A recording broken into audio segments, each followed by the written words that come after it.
That progressively got louder, and I don't know why. I had to like lower my volume. Oh, that can't hurt. Well. Anyway. Oh, is anyone saying we're late? No one's saying we're late. Even though we were technically late by 4 or 5 minutes because we're talking Deadpool the entire time, like before the stream started. So you missed it. Anytime someone says I'm late, I always quote Lord of the Rings. I'm like, a wizard is never late, Mr. Baggins. He arrives exactly when he means to. Oh, my friend just started watching the whole trilogy. They did not realize how long those movies were. Extended editions? Yes. So just so people know regarding Ash, so Ash said that he was going to check out the San Diego Comic-Con panels regarding Boom Studios, regarding Power Rangers stuff, to see if there's anything major that's going to be shown off there, and that if he shows up, it's going to be late. But that's the reason why he's going to spend time doing that. Even though I've got the Olympics opening ceremonies playing on my TV over here because want to check that out. They're not even streaming the panel, so it's weird. I don't know. He said that he was going to watch it, so. Yeah. Okay. But yes, we did all watch Deadpool, but we're not going to talk in depth about Deadpool because it's not technically what this is about. Go watch it. Spend your money. It's Toku, right? No. I would say it's really adjacent. It's like American Toku, maybe. Yeah. They got mask on. But definitely avoid all of the spoilers that you can regarding it, because it's like your usual Marvel film where nowadays they're filled with crossovers out the brim, and believe me, you do not want to know. Trust me when I say it's a treat. Especially if you're a big comics fan or just movie watching fan of superhero films, it's a treat. And avoid Marvel San Diego Comic-Con stuff because they did something last night at Comic-Con for the film, and they officially were tweeting about it, and it spoils everything for the film. So don't even look at. Goes without saying, do not spoil it in chat. You will be banned on the spot or timed out for X I'll amount time of you guys out. But I did not end up getting the Wolverine popcorn bucket because my theater ended up selling out within the first hour of them being open yesterday. But I did manage to snatch up Headpool. Ooh, you couldn't get a full grip on the popcorn. Yep. Well, the thing is that they put the popcorn in a side thing, and it's all right because I wasn't gonna have to add it yourself. Open this. Yes, I wasn't about to tarnish this thing. I'm keeping this thing wrapped up, still with the little band on there. This thing's gonna appreciate in value. So yeah, can we talk about the fact that all right, so my wife pointed this out, and I didn't think about it either. We went through a whole phase from 2003, 2004 to a couple years ago of nothing really collectible at the movies, but the 90s were chock full of it. Oh yeah, you got so many. Now my Wolverine one is in the plastic wrap in the trunk of my car. I should have brought it in, but I did go because I've seen it twice. I went to a private press screening on Monday, and then I got the big tin popcorn bucket as well as my little Deadpool lenticular cup that changes. Nice. It's a cute bucket. It is. How hard was it to not talk to folks after Monday about the film? I've been keeping my mouth shut, but I've been busy with work, so I haven't really been online or anything. So it's luckily, anyone who asked me, I was flat out just go see it. One of my friends was flat out I don't like going to the movie theaters. You could spoil it for me. I'm no, I don't feel like it. So he's just been hounding me. He's just tell me because I can't trust the spoilers online because some people might lie about stuff, and I'm can't help you. Just go watch it. I mean, I did spoil it for my friend last night, and that's because he's got 3 kids. He's I'm not gonna be able to go to the movie theaters. Just tell me, and it's just all right, I'll let you know. So I told him the whole deal. For those of you who can make it to the theaters, I highly recommend you go. It's a great from my theater experience, it was an almost endgame level of people cheering and clapping and shit like that. Yeah, I got a private viewing myself because I can't really go with crowds. Nice. So I was I'm gonna rent the whole theater out. No, yeah. That's what he did. He did that. Yeah, did not do that. No, this is he sat dead center by himself. He got the lotion out in the Wolverine bucket, and he just slid it down and just reached in. Listen, what I did with that bucket is between me and the bucket. Did Wolverine give you that hawk tour? Nice little with a twist. All right. Nice. Yeah. But I was telling you guys before we were live, like there's 8 people in the theater today when we went to go see it, but they're playing it like every 15 minutes at the theater that's by my apartment. Oh yeah, there's like multiple showings at the AMC around me, and I had to get the IMAX tickets because I'm just like, I need assigned seating, so that way there's no fighting, especially like depending on the time that I get there. So it was all right. Got pretty good seats anyway, even though I reserved my tickets last week. Most of my showing was already booked by the time that I went to book it last week. So yeah, this was surprisingly also obnoxious. Not a spoiler, but again, surprisingly more emotional than I thought in certain aspects. Oh, definitely, yeah. I didn't think that was going to come out of a Deadpool movie. Like I was like, oh crap, I was that more emotional than like the end of part 1 of Cobra Kai of the new season. Let's not talk. No, that is good. We can't talk about it. No, it's not. It's bullshit. You're gonna have to change this podcast. This podcast is gonna have to be changed because we're just talking about other shit that we've been watching. Fine, let me rewind it back to like Toku related stuff. Would you rather talk about Gachard? I mean, actually, yes. This week was good. Believe it or not. Well, actually, even though I gotta still fix some shit about it. Oh, they got the mask done. Oh, nice. So the great thing about having 3D printers is me literally leaving and just letting the 3D printers run, coming back to a finished thing, and then putting them together. It's like, sometimes. How's with all the humidity? How is it with all the humidity there? So because of Prime Day deals, I got myself a dehumidifier. Oh, hey. Nice. Because I caught up on last week's stream, and I just said, so are you printing with the more malleable filament now, or something? So I've got 2 3D printers now. So I got my old one, which I like DM Stickosaurus while I was doing this, just to take in some tips and tricks and stuff like that while I was running everything. Even though since I'm using TPU filament for some of the parts. He's never worked with that, so I was just trying to get some of his advice regarding those aspects of things, because there's points within the Phys SIC itself that I think would be very painful if I made it out of plastic. Because come on, I mean, that thing's like essentially like wearing an Iron Man suit. You know how hard it would be if the entire thing was plastic, how bad it's going to be moving around in that. I wouldn't be able to sit. So I made several pieces using the flexible filament. For example, let me see, because I should have a piece. Oh, I gotta make this comment. That helmet looks way better without the visor. Gotta see where I put it. I tried like putting some things over to the side a little bit right before starting. No problem. But I'm trying to think. There was a Toku content creator who uses the more malleable filament when he prints, and I forgot his name. I'll have to look it up. He does a lot of stuff like that. And I am going to try and make it light up softer. I decided after you did go for the art. You did decide for the RGB. Yep. Just buy a whole bunch of Govee lights and put in there. So for example, like this is the part that goes on the bicep, right? So this is one part of it, and this one's flexible. So this is a 3D print, but it is completely flexible. This is for the back part of it, which is regular. That's hard. Plastic. So these two would end up going together on the bicep. Right. So that way the part where I need it to articulate will, and then the part that's going to be hard, I'm going to put currently printing out a clear part that's going to go over here. That's going to be for the RGB. Ooh, nice. So how long do you pretty think much it's going to be a lot of things. Because of 3D prints and all that good stuff, I would say it's probably going to take 2 months or so. Are you gonna set it up mannequin style next to? Yes, I'm gonna end up investing in another mannequin just to get that going. So I'm still waiting for some of my Prime stuff. I got a couple of the mannequin head display stuff, so I can start putting my helmets so they're not leaning back and they look more. The ghost. Yeah, well, there's more than the ghost, but ghost. I know you probably got a bunch of them. I got one more coming from him, but then I got 2 other ones from somewhere else. Oh no, Zio knows because I sent you the Instagram account to that Reza cosplay guy. Yep. Not gonna have it stuff in time for Power Morphicon, but I will have it for next year.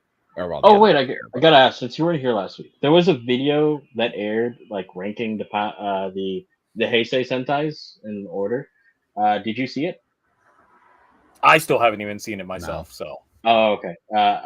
I know Blade is like what, 18 or 19, something like that. Then I don't need to watch it. Then it's inaccurate.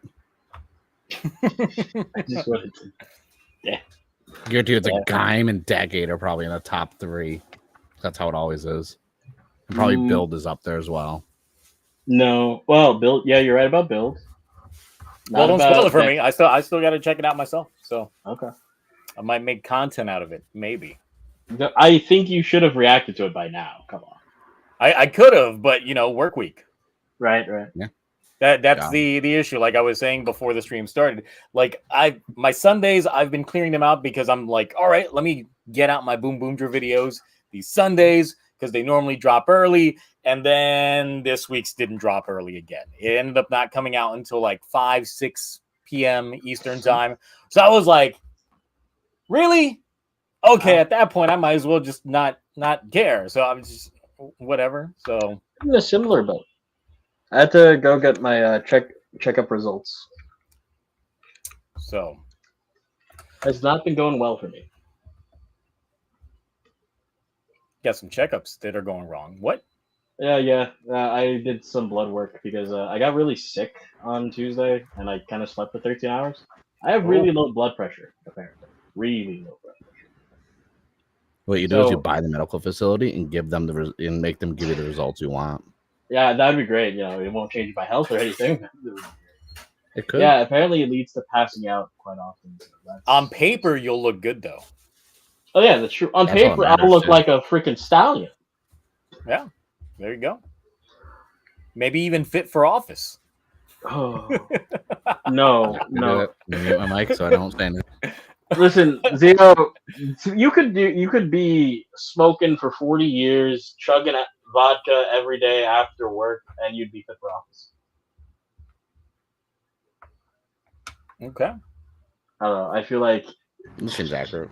People who are fit for office, it's a low bar.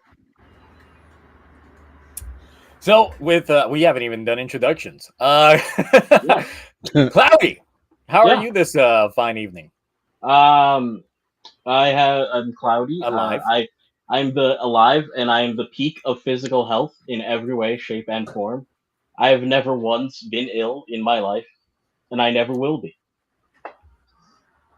Sounds like something. Sounds like a mountain, a hill to die on, right there.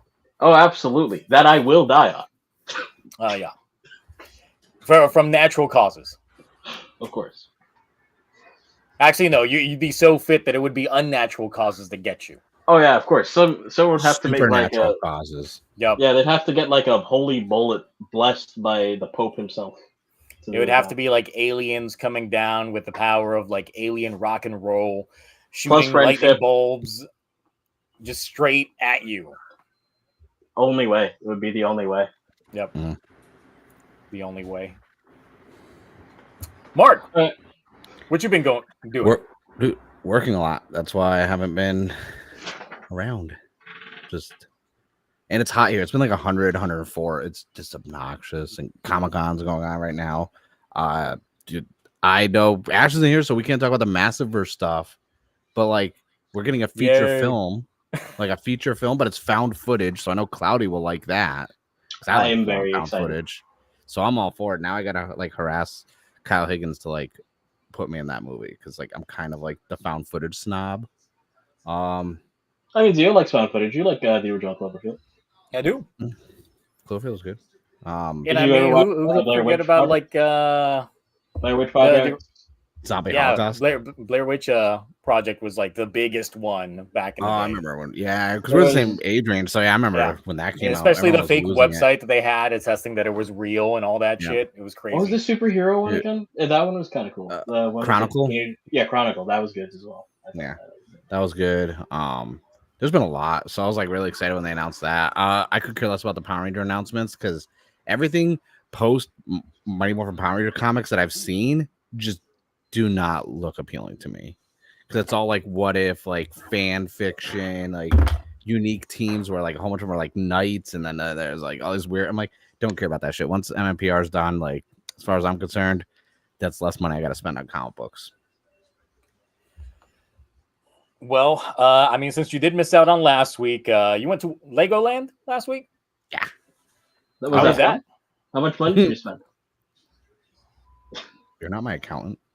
I could be if you want. I didn't get anything. Like I didn't buy anything. Like I noticed like going to like official Lego stores or Legoland or like Disney and buying Disney Legos.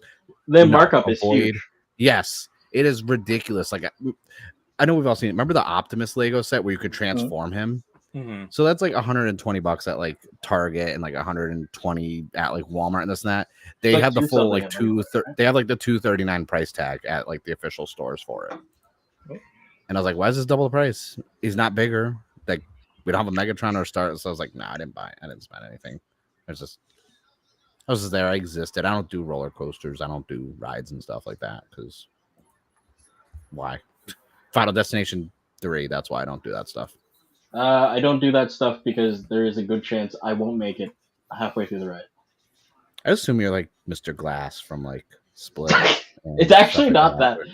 But a lot of it's mostly jokes, but I can't handle roller coasters. My stomach is like I push you down the stairs and it's just crunching the whole way down, and I'm just like, Jesus Christ. Your villain origin story is like you tripped over like an extension cord. That's like the SpongeBob episode. The guy with paper skin and glass bones. Yeah. So besides Legoland, since you did miss out on last week's stream, and we were talking about the very bad rumors of apparently Hasbro pitching yet another MMPR reboot that 10 episodes was part of the reason why Netflix was not willing to go along with it, and they're still apparently trying to shop it around. No. I'm not going to say any names, but everyone needs to stop like holding weight to people who tweet and in their Twitter bios it says like aspiring journalist. Okay, that's way too specific. But as someone who was a journalist, it still has credentials. What's that, Mark? When you're wrong 9 times out of 10, like, and you're just making up shit, and everyone wants to like, it's like, bro, you're just doing it for clout. Like, you have no credentials. It's not like I don't believe anything you say when it comes to that. Wait, so you're saying these are baseless? Based on the people who they all originated from, yes. Oh, okay. I would like to think so. I honestly would like to. Yeah, I mean, if I feel like it, I'll go walk over to Hasbro tomorrow and I'll be like, "Hey, credentials, tell me some shit," and they'll probably say no. And so it's like, okay, so I'm supposed to believe like in like some of the insider sources that don't cite their sources. Like, no, thank you. I mean, there's keeping your sources private, and then there's like not. Yeah. But it's one of those things where you're throwing shit on the wall and seeing what sticks. And that's what it's been like for 3 or 4 years from a lot of people on social media. And they get right one time, and then it's like, see, I told you I'm always right. It's like, no, you're not. Just shut the fuck up. You guessed like, you're not correctly right. Once. Correct. I was like, you young kids. I was like, shouldn't you be going to get a venti latte at Starbucks and like tweeting about how bad society is instead of trying to pretend to be grown up like the rest of us? How dare you, Mark? Venti lattes are delicious. Indeed. Well then, I mean, I've also had a semi-busy work week just because I had another person quit. So I've been on the road since Monday, back and forth. So that turnaround rate. Yeah. I mean, their vehicle went crap, and since they were like, yeah, we can't get another vehicle. I'm like, okay, that makes sense. But luckily, I got somebody to cover their visits for next week, so I might be home the majority of next week. So, and you might be able to actually make some content. Ooh. I might. Or I might just say, you know what? I need some me time. Bro. Guys, I need a break. Just a bit. And then check out the Giga collection. So yeah. I was going to say, I can put in Google Drive for you. Like, we could find a way to collab on that to circumvent getting strikes and takedowns and banned, because I'd like to get that video done. I put in a lot of research for that. A lot. We can see how to My hand still hurts. all of that. Still got the cramping like from time to time. Something unordered is coming in. And they're still coming out too. That's the thing. I know. I know. Yep. I signed up for Anyway, the press releases, and I gotta Google Translate them when I get them. So back to the thing. So you guys check out obviously the latest episode of Arc that just ended with the rat. Nope. Damn. I was driving. I couldn't make it. Nope. I mean, it was the premiere, of course, the power up that we got here. With the rat going on, eating up all kinds of crap. So I'll just leave it at that. But it was still fun. We didn't have any crazy, like, dynamic camera angles when it came to the fight scene this time, but it still had its hilarious moments going into a lot of it. So still enjoyable. It's weird. So like I noticed a lot less people online or like on social media are talking about Arc, whereas Blazar, more people are talking about it every week on social media. It's like radio silence, and it's not just because Comic-Con last week no one was talking about it. Like after the second episode, I mean the views are still good on YouTube at least for Subaraya, but I've noticed from the social media like no one's talking about it. People are talking about the toys because the toys are finally in stores though. I mean, what is social media talking about unless it's like the next new thing? Because that seems to be all that they usually. I mean, no one has any patience. Yeah. Something will be new for like 5 minutes, and then next thing. Yeah. Also, did anyone? I'm not trying to delay this or anything. Anyone get like the Daybreak driver? Because I did. That's what I just got. Oh, did it finally come out? You can finally get the red one. Yeah, you can pre-order it. Yeah, premium Bandai, and they're selling a set with a binder that comes with all the Chemi cards for and 2 secret ones. I also got that as well. It was like $300 bucks.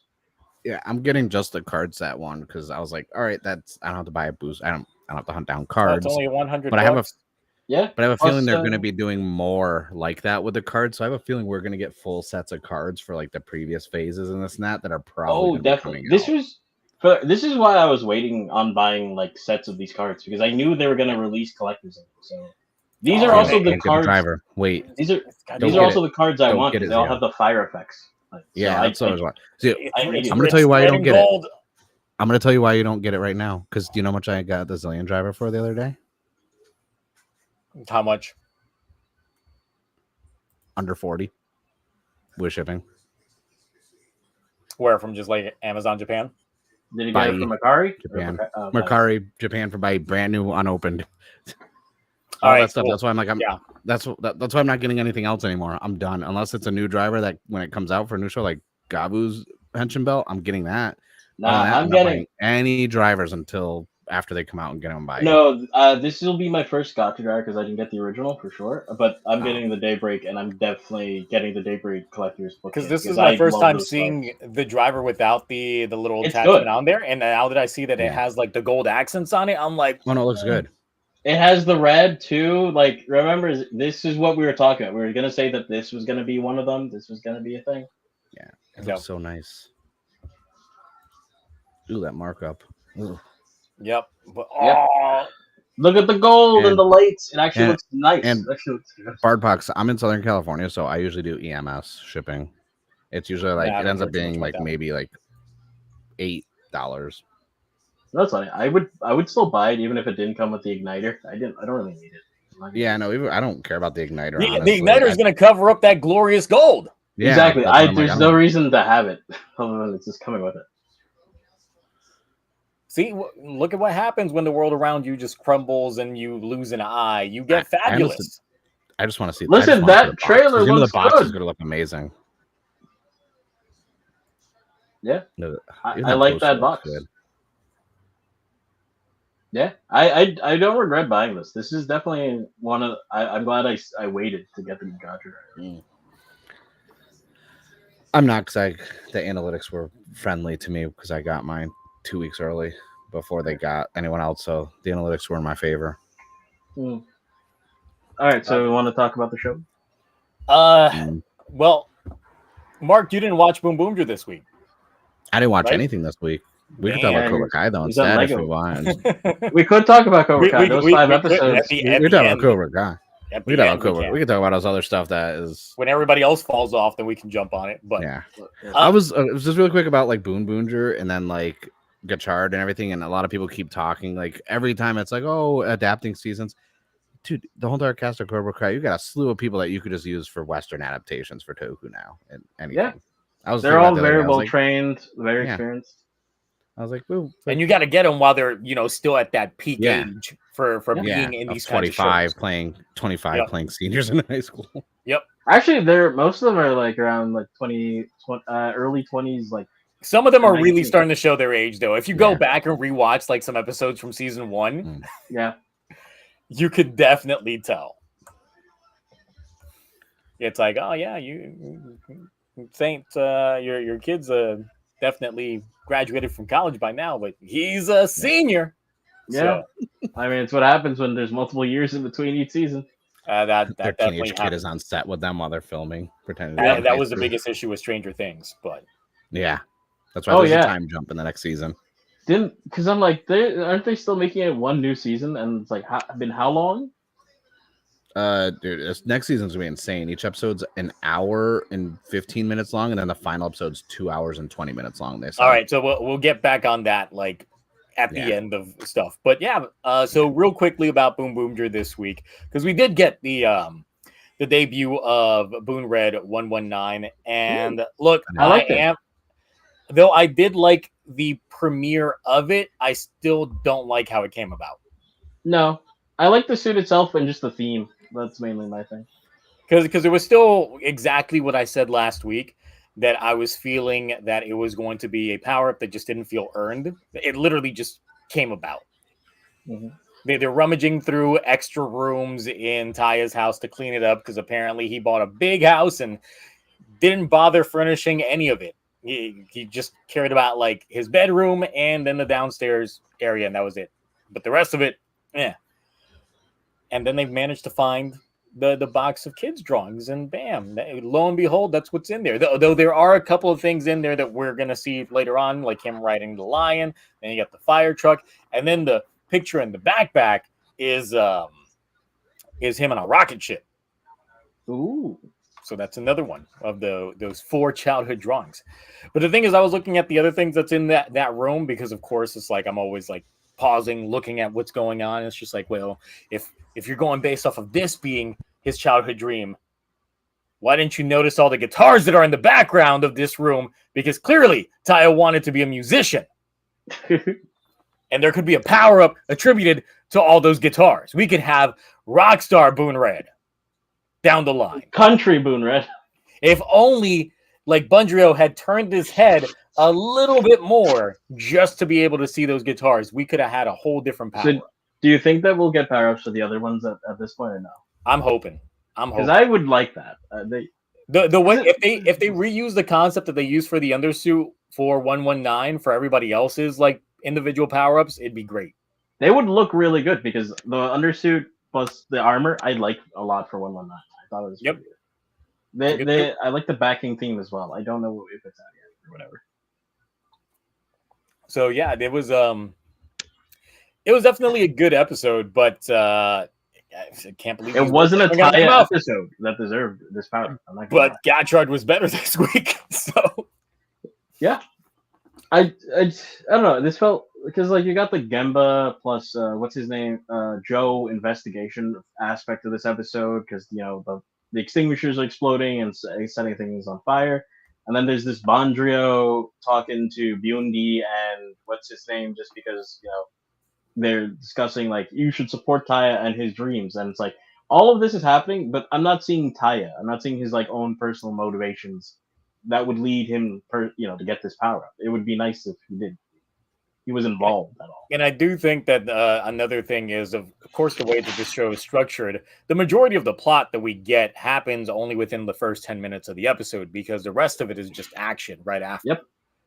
So even then, even though we get like the little comedic bits and we find out that the overarching trigger for these spontaneous fires going on is just people alluding to something getting hot or fire in one way, shape, or form leads those hydrants going off is what triggers things. But yeah, I mean, it was good, but I think it's like you introduce a form like that, and then you get to the big fight, but then it's just monster with the jetpack. I felt was a little lackluster for it. Yeah, it didn't really seem like it was needing a power up in my opinion. Because I'm just like, if next week, this next upcoming episode is the one in which we actually do get the lion and all that stuff, it's just like, did you see the trailer? Yeah, it is. Yeah. So yeah, there's the fire truck. The fire truck is right there too.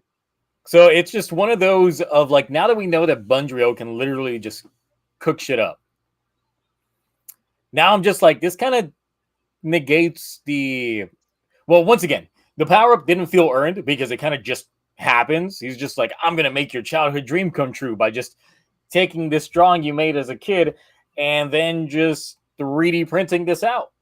And then fueled by your imagination, here you go. Like, it's not a concept that we've heard that that's how the Boom Boom cars came to be, even though he said that him and Ty were the ones that made the Boom Boom cars. But if they said that the Boom Boom cars were a combination of Bundrail's engineering and Taya's imagination, which, you know, technically they did in the press conference, but within the show, they haven't told us that, which is, once again, some of the issues that I have with the show currently is, yeah, they're telling us these things as if the show has told us them, like we should already know, but the only time in which we got these nuggets of information was during the press conference. I'm also a little disappointed in the fact that another thing that I really like when they get power-ups or like when they feel earned is like usually there's like a threat that deserves it. There was no threat that deserved this power this week. No, it's just conveniently the fact that the monster, you know, had to do with fire. Yeah.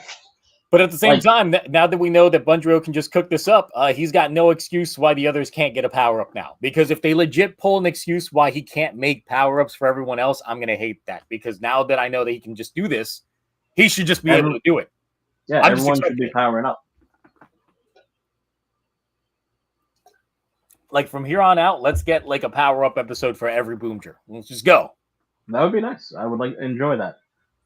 That way we do the round robin with the cast again, but this time it's for their individual power-ups. I'd like that. But I wonder what suit they have to make for a Gemba.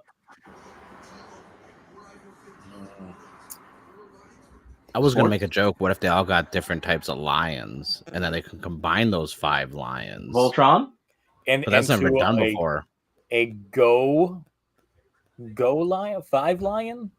Kind of 5 lions. I feel like no one's done that before, so it would work out perfectly, and I'd be okay with it.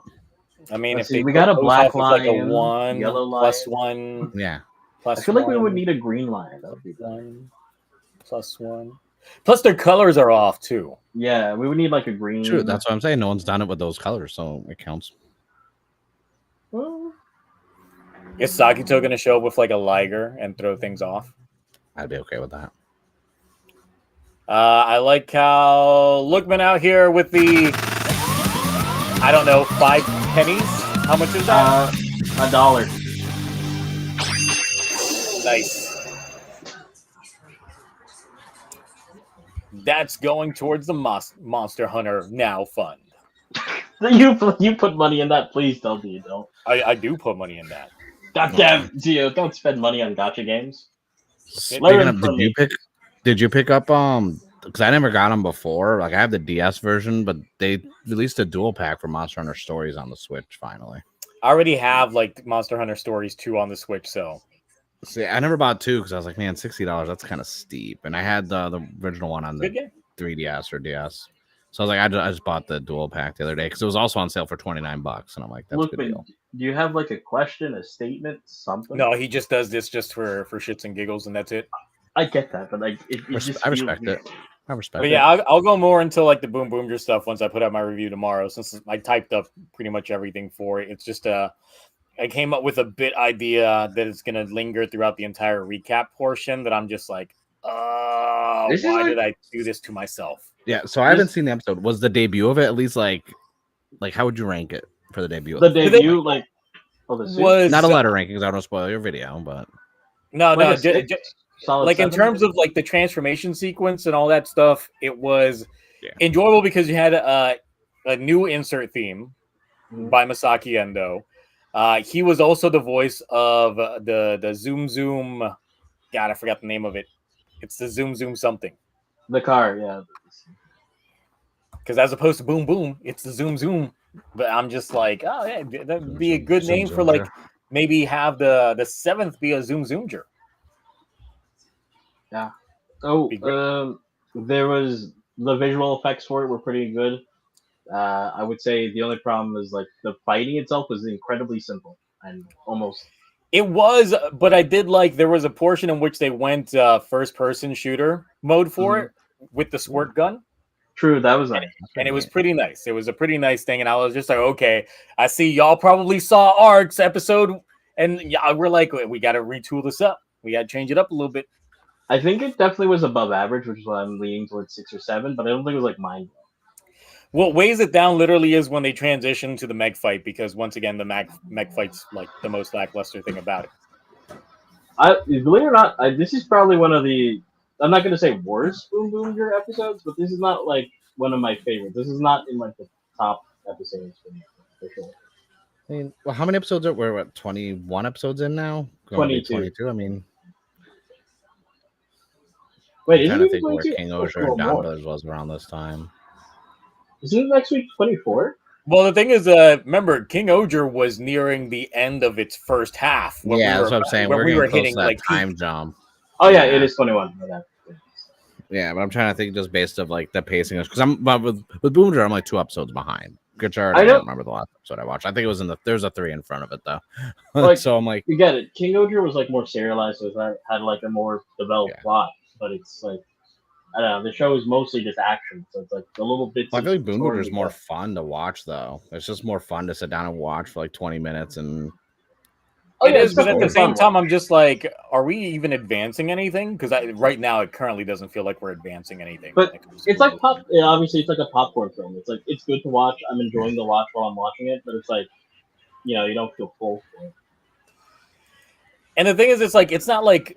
Because, of course, I like relating this to Don Bros a lot because, of course, they have like a similar flavor in the way that they're set up in the comedy aspects of things. Of course, Don Bros takes things to like the 13th degree out of 10 on some things. But there's also the aspect of Don Bros knew how to sell you based off of the preview for the next episode, because the previews alone would even like manipulate footage to make things not seem like they're going to be how they actually end up getting paid off. And Boom Boom just doesn't really do that. So the majority of the time when I look at the previews, they're like, oh, okay, that's the thing. It's nothing like to get super hyped about in terms of waiting for that next episode, unless something else is really going to be going on. But we haven't gotten Cannonborg this week, so we'll see if he shows up next week. And if not, then we'll see what he's cooking up. But I'm waiting for the eventual payoff to whatever Cannonborg is trying to play the long game on. Yeah. So let's talk about the better shows this week. I never thought I'd say that. Which was Gachard, because we say that out loud. Huh? Well, so Gachard's weird right now. And talking to my my friend last night after seeing Deadpool and Wolverine, because he's also watching Gachard, and he's just like, it feels like we're not even near the end. Like it feels like we're still at the middle of this show. Yep, and there's 4 episodes left. And that's how these episodes have been going. Though, like the Sabimaru arc that we got and the Kajiki arc that just ended, they were good arcs. But once again, they feel very out of place in terms of, even though they did try throwing things in with the lead female. I already forgot her name for the moment. His love interest, because apparently she was like one of the potential keys to the big bad scheme. But overall, this was really good character development for Kajiki and for Minato in the long run. That kind of, honestly, the worst part is the end of the episode, because it kind of negates everything that Minato earned, or that we thought like he developed throughout this episode, letting them keep their memories, because now everyone knows that, it was kind of pointless, Yeah, and done by a shitty VTuber model at that. Ain't that right, Cloudy? I'm not a shitty VTuber. Jesus Christ. I'm just saying, you're out here. You could have been out. You could have been in Gachard, but instead they got a lower budget model. Yeah, listen. Female VTubers, they're way more impressive than male VTubers. It's like between the VTuber in Gachard and the VTuber in Yakuza Like a Dragon Infinite Wealth, I'm just like, man, fuck these VTubers. Don't fuck the VTubers. Let them. They ain't right. They ain't natural. Y'all ain't natural, Cloudy. I feel like it was very good. Like, obviously, there's the seed plants of like Spanner and Lacti that And by that I mean like the what's it called? Gridion like explaining the Galactes or like the flashback or whatever the heck. The illusion that eventually she's gonna lose control or whatever the hell and like turn evil again or be taken out by them and their faction. Mm-hmm. That was I felt like that's a nice little seed plant because during that section of that episode, I felt like it was very wholesome, like wholesomely closed. Like it was ending on like a relatively happy note for us then to just get like, oh yeah, don't forget there's like a more overarching plot to this story, which kind of felt like it was shoehorned in, and honestly, because I felt like it's bait for the film. Yeah. It's bait for the film because of course the film did just come out. Yep. In Japan. It looks so good. I can't wait for it to get subbed because I know you guys talked about it last week because the trailer dropped. It looks good. I'm just saying that trailer was like, where was this the whole time? We literally said that we were all just we were all like that. We were like, why is this so good? This is no right to do this. Yeah, the tone of it, that's how the show should have been from the start. I was like, it should have been a daybreak show with him going back in time. No, they really should have done. They should have pulled a King Oger, did a mid-season, like, the happy-go-lucky stuff ends here.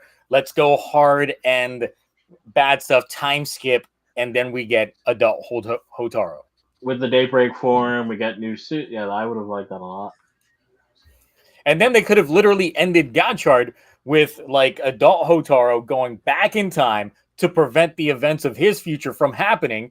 And that way, we just end it with that kind of note, like a rewrite with an open-ended ending for Gachard. I think it would have worked out better. Oh yeah, but other things about this episode that were interesting. Again, another reason why this episode works so well. Hotaru takes a step back. He's not the person that we're focusing on. We're in the driver's seat. This is very much Kajiki and a little bit of Lactese on the side with like their family. The thief's the criminal girl's family things as the foreground. We also get a little bit of Clotho's like desire for like a family that obviously with anyone with eyes knows that Gridion is lying to her about loving his family, protecting his family. Or he may not be lying, but he doesn't consider her family, and the only person he considers family is probably like Clotho, not Clotho, Atropos. Atropos. You know what I mean? Because that's his actual daughter or something like that. Well, I mean, they're all homunculus now, so that feels a little awkward now thinking about that plot point since they kind of wrote stuff and just threw it at a wall to see what stuck. And now the show, from a writing standpoint, is still a mess on a lot of the back end stuff. But at least this was enjoyable, and Kajiki definitely shined and was that man. He was that guy this episode. He was that guy. It was great. He definitely just trying to, especially when he was gonna take the memory wipe at the end. He was just like, "We need to if it's gonna protect." And then she was like, "Hell no, I ain't standing for this. You know what I fought for this." Yep. And it's just like it's good stuff. And I was like, "He's that man." Yeah. God, I was out here cheering. And I love her too because she has her own assertive character to her too, which I like that. But this is the kind of shit that we really should have gotten much earlier. Not when the show's about to end. There shouldn't have been that legend section. It should have been this. This right here should have been in that legend section instead. You know what I mean? Yeah, focusing on these characters, building them up so they could help out in the oncoming threat. Even if they don't become writers, they could still end up fighting in some way, shape, or form their own way. Which we have technically gotten. Sabi Maru out here fighting with the sword and shit. And I mean, we know that like UFO X has an affinity for Kajiki. That could have came into play here as well in the future. But maybe they will end up doing that for the final episode. But I'm just like, it's a little bit too soon after doing this stuff. You got to let this shit marinate and cook. But because they decided to take those 4 episodes for Legend and just do what they did, throw it in there. It's just like, God, missed opportunity. Because this was good. Again, this earlier in the show would have been amazing. This would have been a good midway segment. Yep. Also, I feel like this episode went on too long. If it had stopped after Lackey started singing, because we got her background that she wanted to be a singer. With that, and the eating dinner, I would have been happier with that than leaving it with that VTuber, everyone's getting their memories back nonsense at the very end. I would have liked them to that could have been the beginning of the next episode. I wouldn't have cared as much. It would have soured this episode. Yeah, because like leaving this episode on the happier note, or at least that more of a that more wholesome note, I feel like would have been better in the long run. So, since we're not gonna get the film probably subbed until For 3 months, like at some point November, something like that, and the next episode of Gachard's gonna call back to it. Should we spoil the movie? Yeah, let's do it. So if you really don't want to know about this film, that you're not going to be able to watch for like months anyway, even though the next episode of Gachard is probably going to spoil some shit for you anyway. Go ahead and leave now. Come back in like 20 minutes or so. We'll see. Because also, it's like I do have some plot synopsis in terms of what happened on there.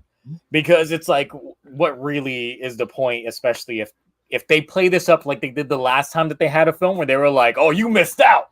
You missed out by not watching this film." And then we saw the film and we were like, "Really? Yeah, that's what we missed. We missed the dream sequence between Renee and her dad. That was the big thing." Okay. Yep. Everything else was pretty inconsequential. Although except for I guess Spanner stealing the Dread Driver. Oh, one thing I will have to mention. Thank you guys. There's like 75 of you in here. I'm surprised. I got 69. Nice. Oh, nice. I'm looking at it live. It says 73. Yeah. Oh, 73. So, first up, Decade's in it. Yep, I knew that. Silver-haired Decade. We knew that was going to happen. Someone remembered this guy. He's back now. Yep, so it is the Decade. It is OG original recipe Decade. How they're going to explain the hair, I don't know. Because apparently the Tsukasa that we saw in ZO was an alternate reality version of ZO. So this one uses the original Deca driver and not the Neo Deca driver. So just because you brought up ZO, I'm so glad when it comes to like time travel stuff, they're picking like an anniversary stuff, they're using Decade instead of ZO. Because that would be atrocious. Yeah. I mean, ZO doesn't have his powers anymore, if you want to go by that logic. Yeah, but they'd find a way. True. Yeah, they would, but I think isn't Sogo's actor actually like a decent actor getting roles and stuff? Yes, actually. Yeah. While Tsukasa's actor has been living in Toku ever since he was in Decade. That's all he's been doing. He kind of typecasted himself as just being that Toku guy. So yes, we them of Toku. So we do got original recipe in here, even with his lower discount version with Legend in the film as well. So yeah, that's it's that double and O's at the bottom there. Yes, but I mean, you see Legend right next to him with that shoulder piece right there, so you know that's something. Aren't those summons from, I guess, Tsukasa? Because wouldn't they have the sash if they came from Legend? No, they would have had the sash. I forgot. It was in the trailer. It showed them being summoned in the trailer. I just forgot. Right. I just meant if they're probably summoned by Decade, because if they were summoned by Legend, they should have the sash. At least if they want canon. Yeah. I mean, it could be summoned by Decade, or maybe Hotaro puts the Legend Rider cards in the belt, and that's what summons the Riders. Because remember, Rainbow Gachard got it like that. True, he got it like that. So I'm saying Blade needs to show up in it. That's all I'm saying. King form Blade just clears everything. End of the movie. Oh, King! I was about to say you mean regular Blade with the Jag helmet, because that's at this point in time they really should repaint that helmet. I don't know why they're not repainting that helmet. They have not. I don't think they ever will at this point. They don't have the budget for a can of spray paint and some masking tape. It's the only thing I can't defend that's Blade related. I cannot defend that helmet and the color change. It's like I was like, yeah, what about the helmet? I'm like, all right, touche, but like, all right. Do you think they genuinely forgot at this point? Maybe it's filled with new people on staff. That's just like, yeah, this is the way he originally looked. It makes sense to me. It's like, really? A golden helmet? Okay. All right. So this is courtesy of some tweets on here, so I'm looking at their quick notes that they have. So the film opens up in Daybreak's timeline with a lot of the cast being dead. Legend is also dead in this timeline. Yay! Let's go. Shouldn't have been a thing. Right in the world. Shouldn't have been a thing. All right, so this is the good timeline you're telling me. Apparently so. In Hotaro's timeline, the Death Troopers have invaded with the 3 apostles. Legend appears and reveals that they come from a different future, and Fuga casts a spell on Gigantliner and sends both Hotaro and Rine off. So I'm guessing they're going to the future, obviously. In the Daybreak future, Daybreak is a reluctant hero who is tired of fighting. Clotho and Atropos are the leaders of the Resistance, who lives within the Academy. So they're actually good guys in this timeline. Ooh, interesting. The little girl that was saved by Daybreak once and carries with her Lactice's flute and Spanner's ring. Note the film doesn't reveal her relation, but it's clear who she actually is. So the daughter of Lactice and Spanner. So wait, Lactice can Spanner's always got L's. There's no way he got a W. I'm sorry. I mean, if you saw this episode, this latest episode, they're implying some symmetrical docking. Real quick. There is some docking that's gonna be happening. Even though he catches L's in real life, that L stood for Lactice the whole time. So she transforming, I hope, right? The little girl, I don't think so. Oh. I mean, remember, this is only 5 years in the future. It would just be like a 5-year-old kid at the bare minimum. They've done it before. I'm just saying, if another studio had made this film, we would have found out what happened. I'm just saying, if they gave the rights to Giga would have been like, we would have seen that scene. Release the Lactice cut. To stream it. $89, you get it. The Lactice cut. This is the director's cut of the episode. It's an extra 35 minutes interjected in there. What happens with 35 minutes? I mean, it could be an adopted daughter. I would take that rather than actual docking going on. Yeah. It's not the first time someone's adopted a kid, like the Great V Cinema Trio of Deep Sin. Sorry. All right. So the rest of the film is Daybreak and Hotaro on a road trip stopping Gideon's attacks, and then learning that they arrived before the Death Troopers arrived in their timeline. So I guess the Death Troopers are arriving in Hotaro's regular Gachard's timeline right after the events of this going on. So Hotaro kills Spanner. Rine kills Lactice. Both Hotaro and Daybreak kill Minato. That's a lot going on. Each death actually powers Gideon more, and he creates a new driver and rider form.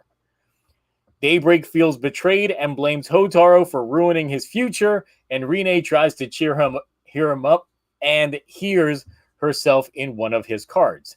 So she figures out that the souls of the dead are within Daybreak's set, but doesn't tell him. Hotaro goes to face Gideon alone to fix his mistakes, but is surprised to see that Daybreak is with him. Daybreak reveals that he made a truce to destroy Hotaro's timeline in exchange for saving his. This actually some good shit. Ultimate betrayal. Rine rushes in to tell Daybreak to stop and listen to his cards.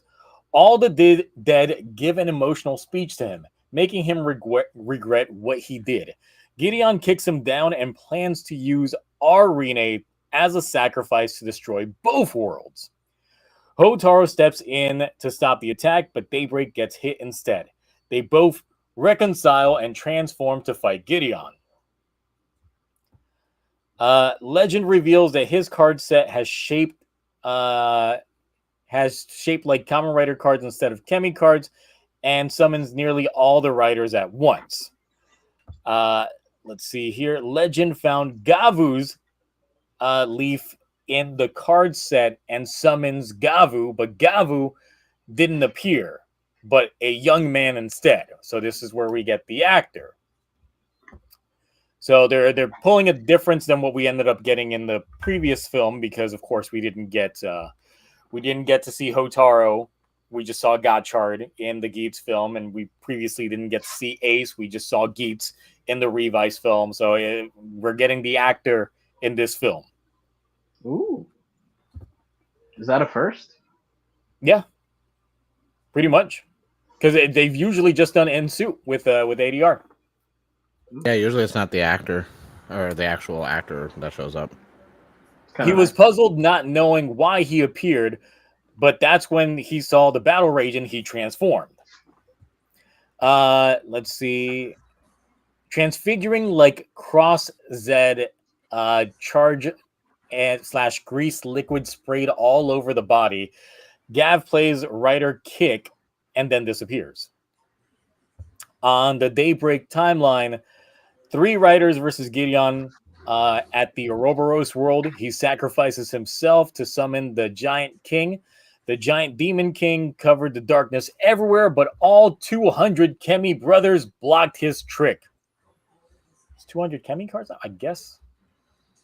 I mean, Daybreak, Gachard, Daybreak. I mean, a time portal linked to the main timeline opens up. Brothers and sisters in the main timeline cast a support mantra, giving more strength to Team Daybreak. And I guess that's essentially the finisher. Post credits presents Gideon is happy to learn from future Gideon's mistake and reveals that he already has a new driver ready, which is probably going to be something that we're going to see in the next episode of Gachard. Is Gideon just pulling out a driver out of his ass? Now you know why. Is because he finds out from his future self that he fails in the future. Wait, so another final villain is going to be a Kamen Rider? Oh my god. Yes. You want to see it? We have images of it? Oh no. Yes, we do have a crappy scan of it. Yep. Oh god, it actually looks kind of cool, but I don't want this. It's so hideous. I need a figure of it. I still hate because it's like I pointed out back when we got the leaks of Rainbow Gachard how his chest piece was essentially the same symbol on the Door of Darkness but upside down. And then now we got this rider with the Door of Dark, and they haven't really said shit on why they look like that. It's like I feel the suits have more lore than the show is giving us. Like the suit designers made those suits with lore in mind for all of them. And then the show's just like, yeah, but we're not going to talk about it. But we do see the belt here.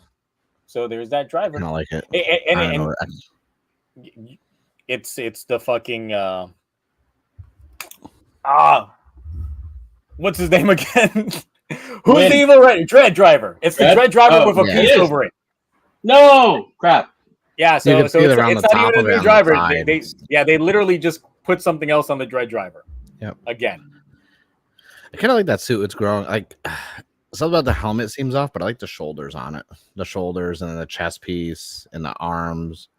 Basically everything from like the neck down. I'm like, oh, that looks cool. I maybe change the color scheme on it, make it more menacing looking. But the helmet, I don't know, just looks like. Oh, this piece here could be the front Rubik's pigtails. Cube.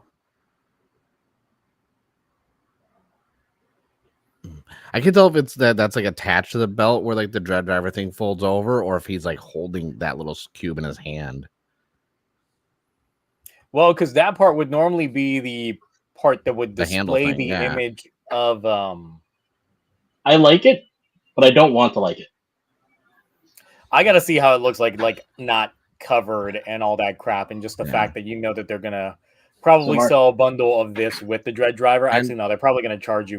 No, there's premium Bandai. It's gonna be a separate one. Wait, are those shoulders the cannons from Perfect Kingdom? Maybe. Like it. Also, the Brainiac symbol on the chest is throwing me off. Yeah.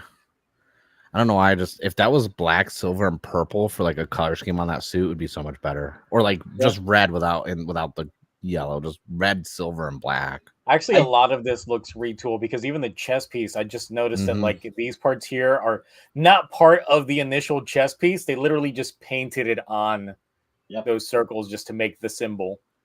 Ooh. Also, the pants are kind of a little underwhelming. Like no knee guards or anything like that. Clearly, it should have red accent lines on it. Yeah, clearly a last-minute addition. Yep. I don't know. All those little lines should be red on it, and it'd be great. Again, I just don't like it for the precedent that like another final villain is going to be a Kamen Rider. Granted, you know that's what. Welcome to Reiwa. Welcome to Reiwa era. Welcome to Reiwa. So let's see here. There's like a few little other things. So the end of the summer festival in the credits shows Minato and Kyoka holding hands and looking up at the fireworks, implying that they are a couple. And another thing, Gachard Daybreak is confirmed to appear in the final arc of the TV series. Of course. So why would you have him show up in the show and then nothing after all that? Like that was such an underwhelming like follow-up from that episode. It's like, okay, you're from the future, like give us more. That it's like, no, he's gone.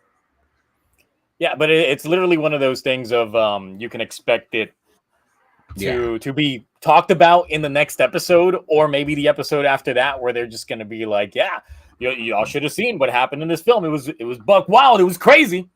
Why does it seem like everyone's coupling up in the show, but there's very little like hints to the romance for a lot of these characters, like in the show proper. The thing is like within the opening, they keep alluding that Ringe and Sabimaru are going to end up hooking together, shacking up, but it's like we haven't really gotten that. And even then with Rine and Hotaro, the only time that we got like the slight inkling of that was when we got Hotaro's childhood friend show up as an exchange student, and that was it. And since then, they haven't been building it up. If they were really trying to focus on these relationships, they really like. I watched too many shoujo animes and shit like that to know how romance should be done in these kinds of settings, and they ain't doing it right. Because it's like I watched the shoujos for the romance elements, and they ain't giving it to me in this. Take a lesson from Sailor Moon here, guys. Come on. Yep. Sailor Moon was definitely, which I recently did download their 20th anniversary reunion. I got to watch that when I get a chance. Can't believe it's been 20 years since that show came out. Wow. So yeah, thoughts on these that plot summary when it comes to this film? I think this film has more character, plot, and motivation and arcs than the actual show. So these are those combo films, right? Where like the Super Sentai has a film also. Yep. Like, isn't it only gonna be like 20, like what, 30, maybe 30 minutes or so? Usually, the Sentai portion is usually like 30 minutes. Yeah, that's a lot of stuff for that time frame. Wait, is this a combo movie? I thought this was just a. No, I thought this was a combo movie. Yeah, this is the summer film. The summer film is always a double billing with the Sentai film. Yeah, because I have the poster. It's a combo one, so that's why I'm like, that's a lot of story stuff and things happening for that condensed of a time frame. Where I'm like, I feel like it's going to be very like quick paced. You don't get any time to really digest any of like the plot points or anything that's happening. Yeah, probably going to be very go. I just hope we get to see Legend die. That's all I care about. Like, show me that Legend death. Yes, we got to. They're just gonna rewind that part over and over and over again. The thing is, so I didn't see any spoilers for the Boom Boomger film, but then again, it's like usually the Sentai films aren't that plot. I mean, the one that was plot heavy was just the King Oger one, to the point that we got a director's cut later on. But you could expect that with the kind of show that King Oger was being. But we usually don't get much spoilers when it comes to Sentai films because it's essentially the length of an extended episode. So it's not anything major to really build off of. I put that in a private chat on here because I wasn't sure what we're talking about post Toku, but they had an update to that thing, and it's everything. When you click on that, it's everything's up for sale. Oh, okay. Everything, not just the things that were in the photo. Basically, the whole last 30 years, everything that's ever been used on screen is for auction in lots, too. Not really. Yep. Ooh. So, Man. Jam, Cal, roll Yeah. fast.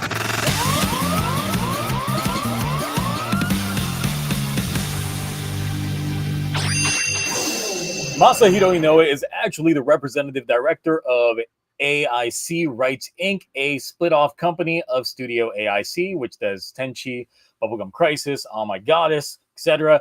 Yet he still makes time for Toku. Well, the thing is, it's like we talked about when he had like acquired the role in this company and all that stuff. Mm-hmm. And look at the jack shit that came out of it. He's still doing a lot of other things. It's been like a year and a half since I think it was like April last year that he got it, or was that 2 years ago? I forget by now. But I remember when he got the role, everybody was like, "Oh man, these are like classic franchises from like our childhood. Millennials will definitely know all of this shit." So he's gonna bring them back. He's gonna bring them back. Haven't heard shit about anything being brought back. So clearly, that's why nothing has come about things, because he's too busy doing Toku. Must be nice. So, obviously, since I don't know if they had originally planned on having the actor being in the Gachard film, or if they shot it afterwards, especially with all the leaks that have been coming about as of late. Because, of course, since this entire thing happened in a closed off section, then we got the actor here, and the main character of Gavv is Shoma, who is Hidekazu Shinen is his name. So it's not the guy that we had up last week, but it is clearly the guy from those screenshots that we were showing last week, and he is Gavv. He looks pretty cool. So that is Shoma here, which I mean, so we got a little bit more regarding his appearance on there. So his belt is actually not a living creature like the initial rumor stated, but it actually lives inside of him. It's like an appendage. It's like an organ. So as you can see here, it's kind of just in his stomach. So he unzips his hoodie to reveal it. I thought it's that was just on his skin. Clip. No, it's like he legit just has his stomach exposed. So he's got two mouths, is what you're telling me? So essentially, he eats a snack, and then this thing kind of like makes the gimmicks out of those snacks. Oh, is he like some kind of monster or something? Like what the heck? I mean, that's the entire thing. He just manages to make it all up, just make it out. Just it kind of, now thinking about it, it kind of reminds me of like RoboCop, how he would just make the applesauce and it would just dispense from his stomach. Now I'm just getting that kind of vibe from this. Oh god. But yes, that is why he's got a specially designed hoodie. It is just so he can unzip it towards the middle and get that driver out, which is just attached to his stomach. So at that point, is he just eating his vomit? I don't know. Because it's like if he's eating gummies and then it gets spit out by his stomach as the gimmick, and then he puts it back on the driver. Yeah, he's eating vomit. All right. Thought about that too hard. It's kind of gross. No. That's why you don't think about these things too hard, you know? You think about anything too hard, it's Don't ask those questions. I was like, no, I don't need to know. Yeah, that is why the belt literally doesn't have a name. It's not called a driver. It's just Henshin Belt Gavv. It technically shouldn't even be a belt because it just pops out. It's kind of like Kuga, where he just summons the Argle when he's about to transform, and there it is, and it's just inside of him. And same thing with Agito, and so on and so forth. Well, from those eras. So, thoughts on the actor and how this belt just is there? I like the actor. I think he looks cool. Yeah. I understand why I get the fit now. I understand why it's like hoodies and stuff like that. I get it now. It's to hide the stomach. I mean, the mouth. Yeah. As far as the gimmick, I think it has potential for like maybe a very interesting story, depending on like what we get set up here on the show. Because at least it's unique. It's something different. We haven't had this like in a while. He apparently fights against Granute. Is it Granute or Granute? I gotta see it what the kanji is on that, or the katakana on the actual pronunciation, because what Orb sent me literally just translates it to Granute. So I don't know if that's granola. So it's healthy food versus snacks. Granola. I'm joking, by the way. I don't know. I mean, it could be. Yeah, well, we know. I mean, unless it's like granut and it's granola and nuts. Oh, or grape nuts, like the cereal. Actually, that's pretty good when you heat it up. But grape nut cereal is pretty good. I'm just trying not to get too much stock in like the footage we saw, like on the cell phone footage from like the movie, because it's like it looked cool, but it's like one of those things where it's like just because how he was revealed in the movie doesn't mean that's how it's gonna end up being in the show. Mm-hmm. Because it's usually not done by the director that actually is doing. Yeah, that's why I'm like. Yeah, that's why like the mannerisms, everything else could change. I do like that the fist and like the foot like kick were like actual physical, like practical effects. It wasn't like overly CG stuff. Like they just grab the. It reminds me of the Hulk hands. Well, apparently, they're another joke, but I won't. Oh, sorry. I do like that Spanner caught an L in the film because that's why Gavvu's there helping him. It's because Spanner caught yet another L. I saw the full clip and I was like, oh crap, Spanner's gonna get his ass beat. And then I'm like, oh, well, this is when Gavv does show up. He has to get saved by a writer from another season that's not airing yet. Every time we get like these early writer reveals in not their respective shows, hell, they even did it for Sentai. They're not how they are in the final cut of their shows. Like they always act different or sound different. I think the only one that got it technically right was Gachard, because everybody was like, man, why does he sound like a bitch? And then we got the show and we were like, man, why does he sound like a bitch? Except for one thing, Gachard's fighting. Yeah. One of the few things I was happy wasn't the same from like film or like handoffs to like thing was Revice. I was so glad what we originally got from Revice wasn't what the show ended up being, because that was atrocious. Another thing that we got a terrible image. I got to zoom in on. Yeah. Look at that. What the hell? That is writer machine. Awful. That is awful. Get that writer machine going. Yeah, this is not something we're going to see often, and it's mostly going to be CG. We're not going to see it. There can't be a practical thing of this. I'll be shocked if they actually made a practical version of this. But I'm guessing this is going to be all like CG. Oh, yeah, 100%. There's like...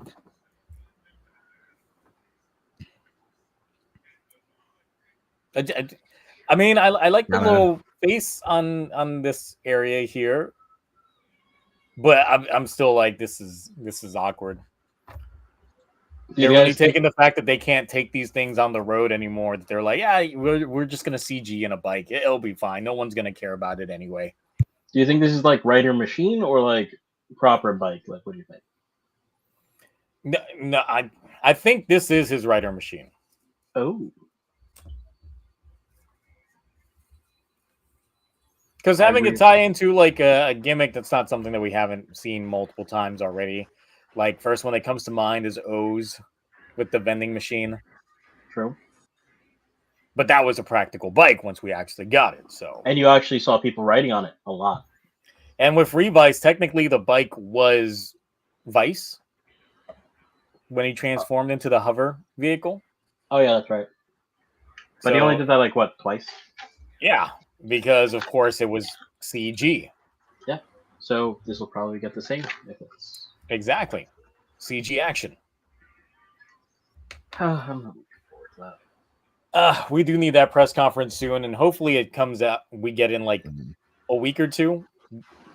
They'll probably. I'm honestly thinking it's going to be in 2 weeks. Do you think they're redoing things about the presser because of all the leaks? Possibly.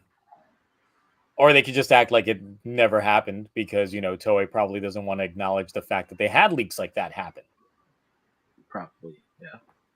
So just act like nothing happened and this was all planned out to begin with. But now I'm just like, okay, we got our actor, we got our lead star. I gotta know that production staff. I need to know the writing staff more so than anything, because I know everything else in terms of like we already know who the composer is and all that stuff. But I gotta know that head writer just to kind of get mentally prepped with what we're gonna have there. Which head writer would it, like if you saw their name on this project, you'd immediately be like, nope, I'm done. I know there's one name you're thinking. Don't say it. His name kind of sounds like hash brown, like if you had some Takis and some hash browns and you put them together, Taka. Yeah, I know where you're going with this. That's why I said no. I see what you did there. Yeah. Don't. I was thinking like New Japan Pro Wrestling. I was like, oh, Tanahashi. Listen, that man's got another project to work on. Now if it's like the Takahashi that's like the head writer for the Xeno series, now that Takahashi knows how to cook. Listen, I would take 01 Takahashi or X8 Takahashi. Was it Build? No, right, it was X8. It was Build, right? I forget. He did one of their shows too. But yeah, I mean, the rumors swirl around when it comes to Gavv, from whether or not it's the head writer who did King Oger, who was Takahashi's understudy, but now that we've gotten, a work under his belt, we know that, once again, he can start strong, but finish kind of, all right.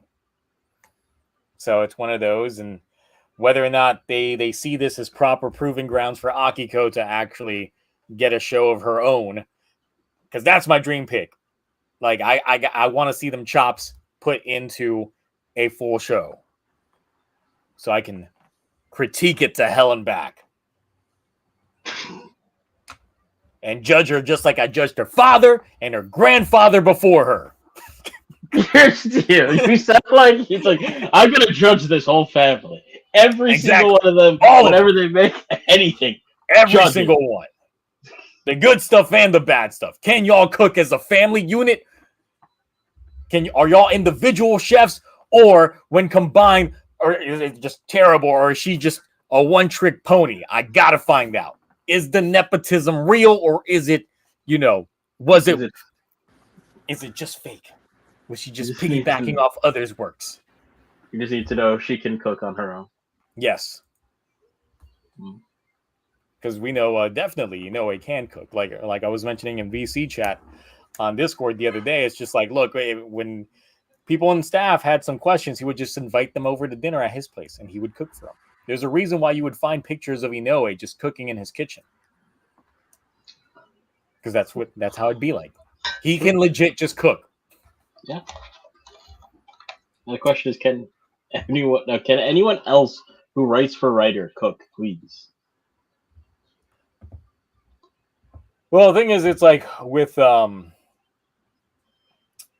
this, I mean, a lot of people are probably thinking Takahashi because of all the X8 potential vibes. But he's already written like 3 shows in the past 5 years. He skips like every other year in the main thing, and he just comes back. It's just like, what's up, guys? I'm back again. I don't want him to come back. The Reiwa era is just going to be the Takahashi era. No Takahashi. That is how that's going to be. So one little thing about Boom Boomger that I saw got posted up, and that is this car. Oh, it's blue. Which says ISA on it. So it's Shida Bay's car. Has a very retro new age look. I don't know if is this like a real vehicle? Like, they didn't make this specifically for the show, right? I feel like they had to have made that for the show. Because I'm just like, I feel like this would have cost money for them to make. And I'm like, Toei spending money like that? I'm making proper car? But given that this says ISA on the license plate, I'm just like, Yoshida is either driving them wheels or we're about to get introduced to a whole new character within the Boom Boomers from the ISA. Because, I mean, we keep getting her making phone calls to the ISA, but we haven't seen anybody else from it. Now we get an entire team of Boom Boomers from the ISA. The Zoom Zoomers. Yes. Get them in there. We'll get ZZW. They'll be like, all I want to do is zoom in your boom boom. For the 5 people who got that reference. Me including one of those 5 people, so the other people who got it. Jesus Christ. Look, if they do it, that's going to be the song. I'll take that copyright claim and keep that video up, just like I did when I had that Fast and Furious reference before. It's like, that's a revenue shared one, and I'm like, you know what? I'm not going to challenge it. I'm keeping that on there. Family. There's certain songs now that have been stuck in my head since Monday, and definitely more today. Mm-hmm. Especially certain boy band songs. Yes. Everybody. Yeah. Sorry. No, it's bye. No, I know. I didn't want to say the. Well, everybody was in that. Was it that Seth Rogen film? This Is the End, when they all when they were in heaven, they were all dancing and singing to that one. Yeah, I really like that. That was a nice one. Well. So the thing is, I don't know if this is just them showing off like Shirabe's car, or if it's an allusion to something more. Maybe. I mean, we're not them. We're only like 21. We're halfway through. So they're gonna have to add some more vehicles at some point. Would make sense. I mean, we already have a Blue Ranger, but I mean, it's not like we haven't had a season that didn't have a blue and a cyan, because we technically have gotten that twice with Kyoryuger and Q Ranger. Well, don't forget the vehicles too. I mean, like, I've noticed when I was doing my review of the toys and this and that, it's like, well, there's 2 police cars. One's basically like the paddy wagon one's like almost like purplish, and then we have the regular police car. It's like, so I figure, I was like, well, the cars, you can have more than one of one color, because there's like 3 red cars in that show now. Then you get the pink like wagon, and you got the blue off-road. So I was like, I feel like the vehicle colors don't, and what they drive really doesn't, like, that blue could still go to any one of them, even because they all interchange what cars they could use too. That's true. So, but I feel like because this is a personal car, because like that is specifically Taya's car. Like Chashiro drives it, I guess, every now and again. Yes, but that's mainly Taya's car. We don't know. We don't know that. That could be a fancy car that could transform. Yeah, that's what I'm saying. So who's driving that car with the dominance of that car? I just thought of a crazy thing. What if the Hashidians actually end up making one of these cars into a groomer? Oh, like they put the key into Taya's car. I wonder how that would feel for Taya having to destroy his own car. Now I want that to happen. I'm surprised it hasn't happened yet. Let me get that. Let me get that. You're just like, oh, great. It's right for the picking. And it's like, I mean, they could just reuse the 3D model for Itasha, the transforming car vehicle that we had in the Kiba Ranger, because Toei keeps all that shit just in a server out there. Like, oh yeah, we can just re-render that and just have it run with this. I'd be down for it. No. But that's the major spoilers for what we had going on this week. Now, Mark, I know that you sent me something here. I'm clicking on it, but since I know I can't do audio through here on it, but I know that I did see this making the listings, and even that Heritage Auctions is selling a lot of different Power Rangers props and suits spanning over 30 years. Like that's a lot of shit, and I'm just like, well, I guess that means that Hasbro really ain't going to be doing shit with any of these classic shit. I was like, are they doing this to fund the next show? No, well, the thing is, it's everything. So it's going to be lots of things, not individual purchases. And like they did individual ones. They start already with like Tommy's White Ranger suit that was used on screen, Jason and Rocky's Red Ranger, Lord Zed, and like one other thing. And legit, I think Tommy's went for like 35,000. I don't think. Yeah, I went for a lot, and so I was like, but the lots are what I'm curious about because they could be doing blind lots. This could mean morphers. You know, anything that was used during filming is now. Like, oh my god! Imagine getting the original ZO morphers. That would be so sick. I'm gonna get what everyone doesn't want. Something from Turbo. Well, not Turbo. The cars. You should get yeah, what's those the weird name of it? alien, the weird creatures that were on the boat in the movie. Get one of those suits. Or get those little furry guys from the Turbo film. Those already someone already has those. That was through the prop studio. Like it was because some stuff that Hasbro and them didn't keep over, and you know Nickelodeon, Disney, Saban didn't keep over the years. But I was just thinking, I was like, okay, well, there's some good crossovers. What about the Ninja Turtle suits? Like, were those technically those will go back because those were just for the pound? Like, did they keep those over at Nickelodeon and Saban? Like, I'm just like, what are they gonna have? And they probably got a lot of the like the enemy suits, a lot of the monster suits just lying around as well. Because it's whatever they had here. Like, obviously, the stuff they borrowed from Toei, they gave back. But I'm just sitting there, I'm like, what could they have? And then I'm like, I'm not expecting any Megazords because the majority of that was just stock footage. They never.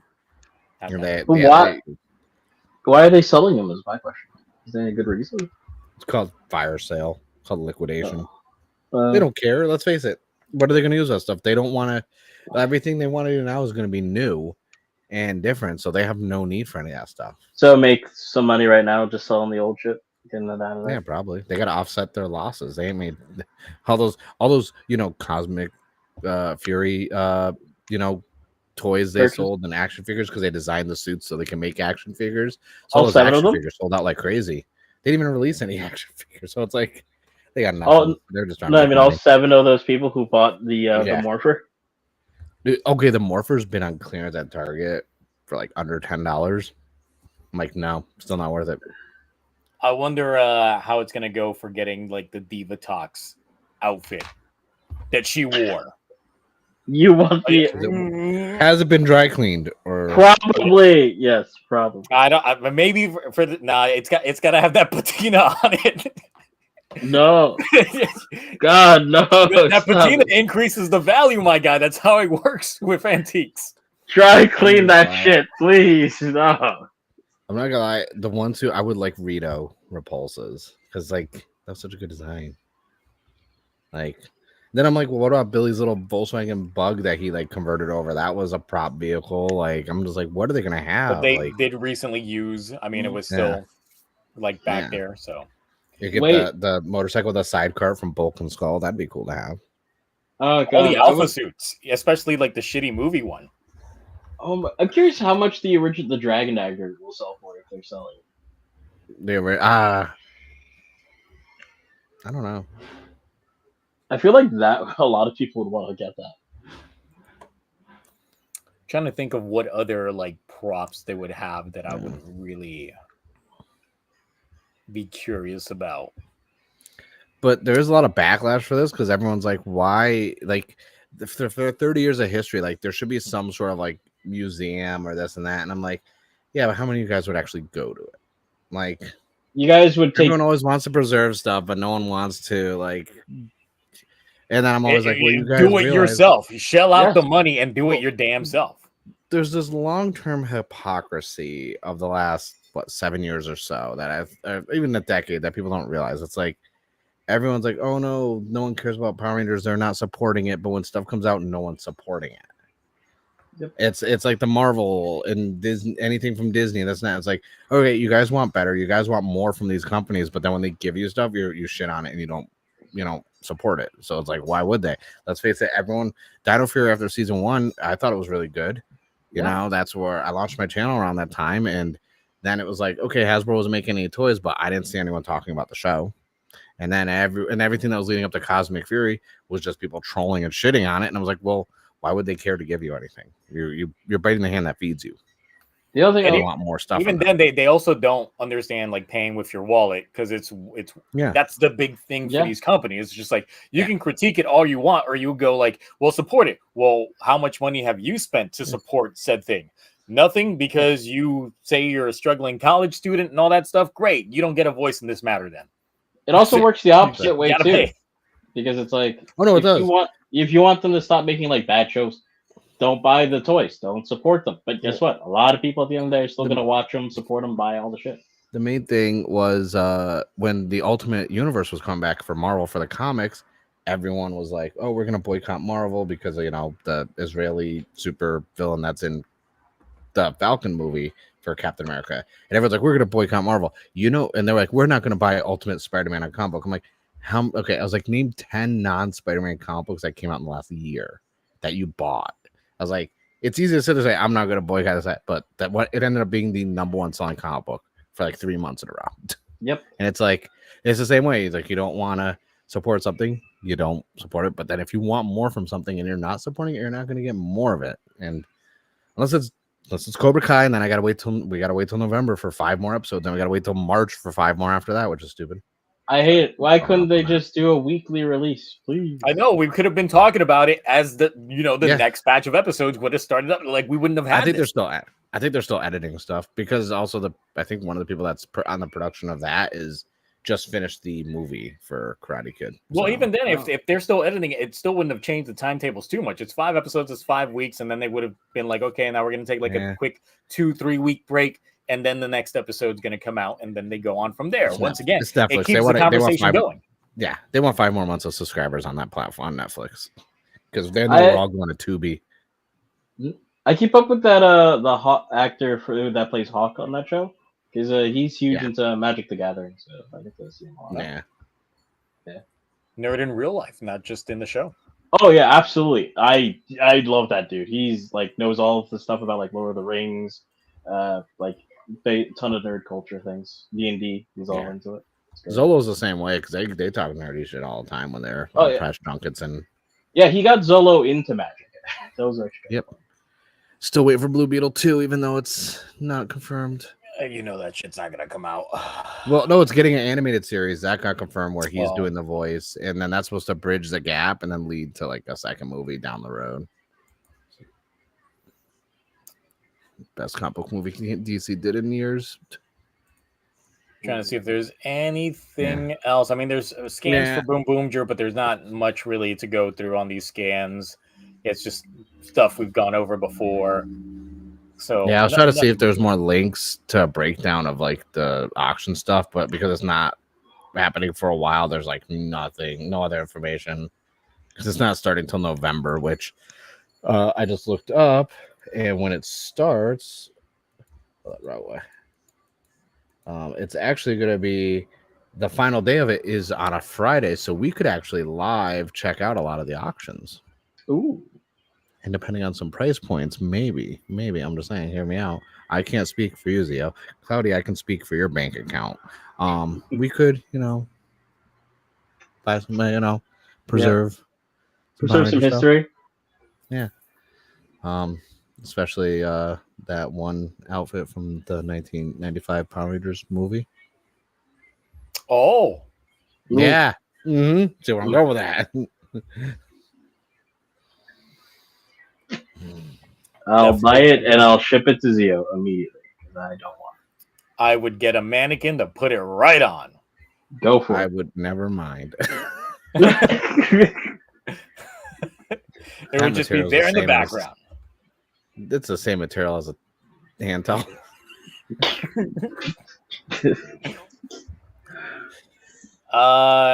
Gavv's opening. What is there an actual one opening? Because I mean, last week all I've seen are the AI generated.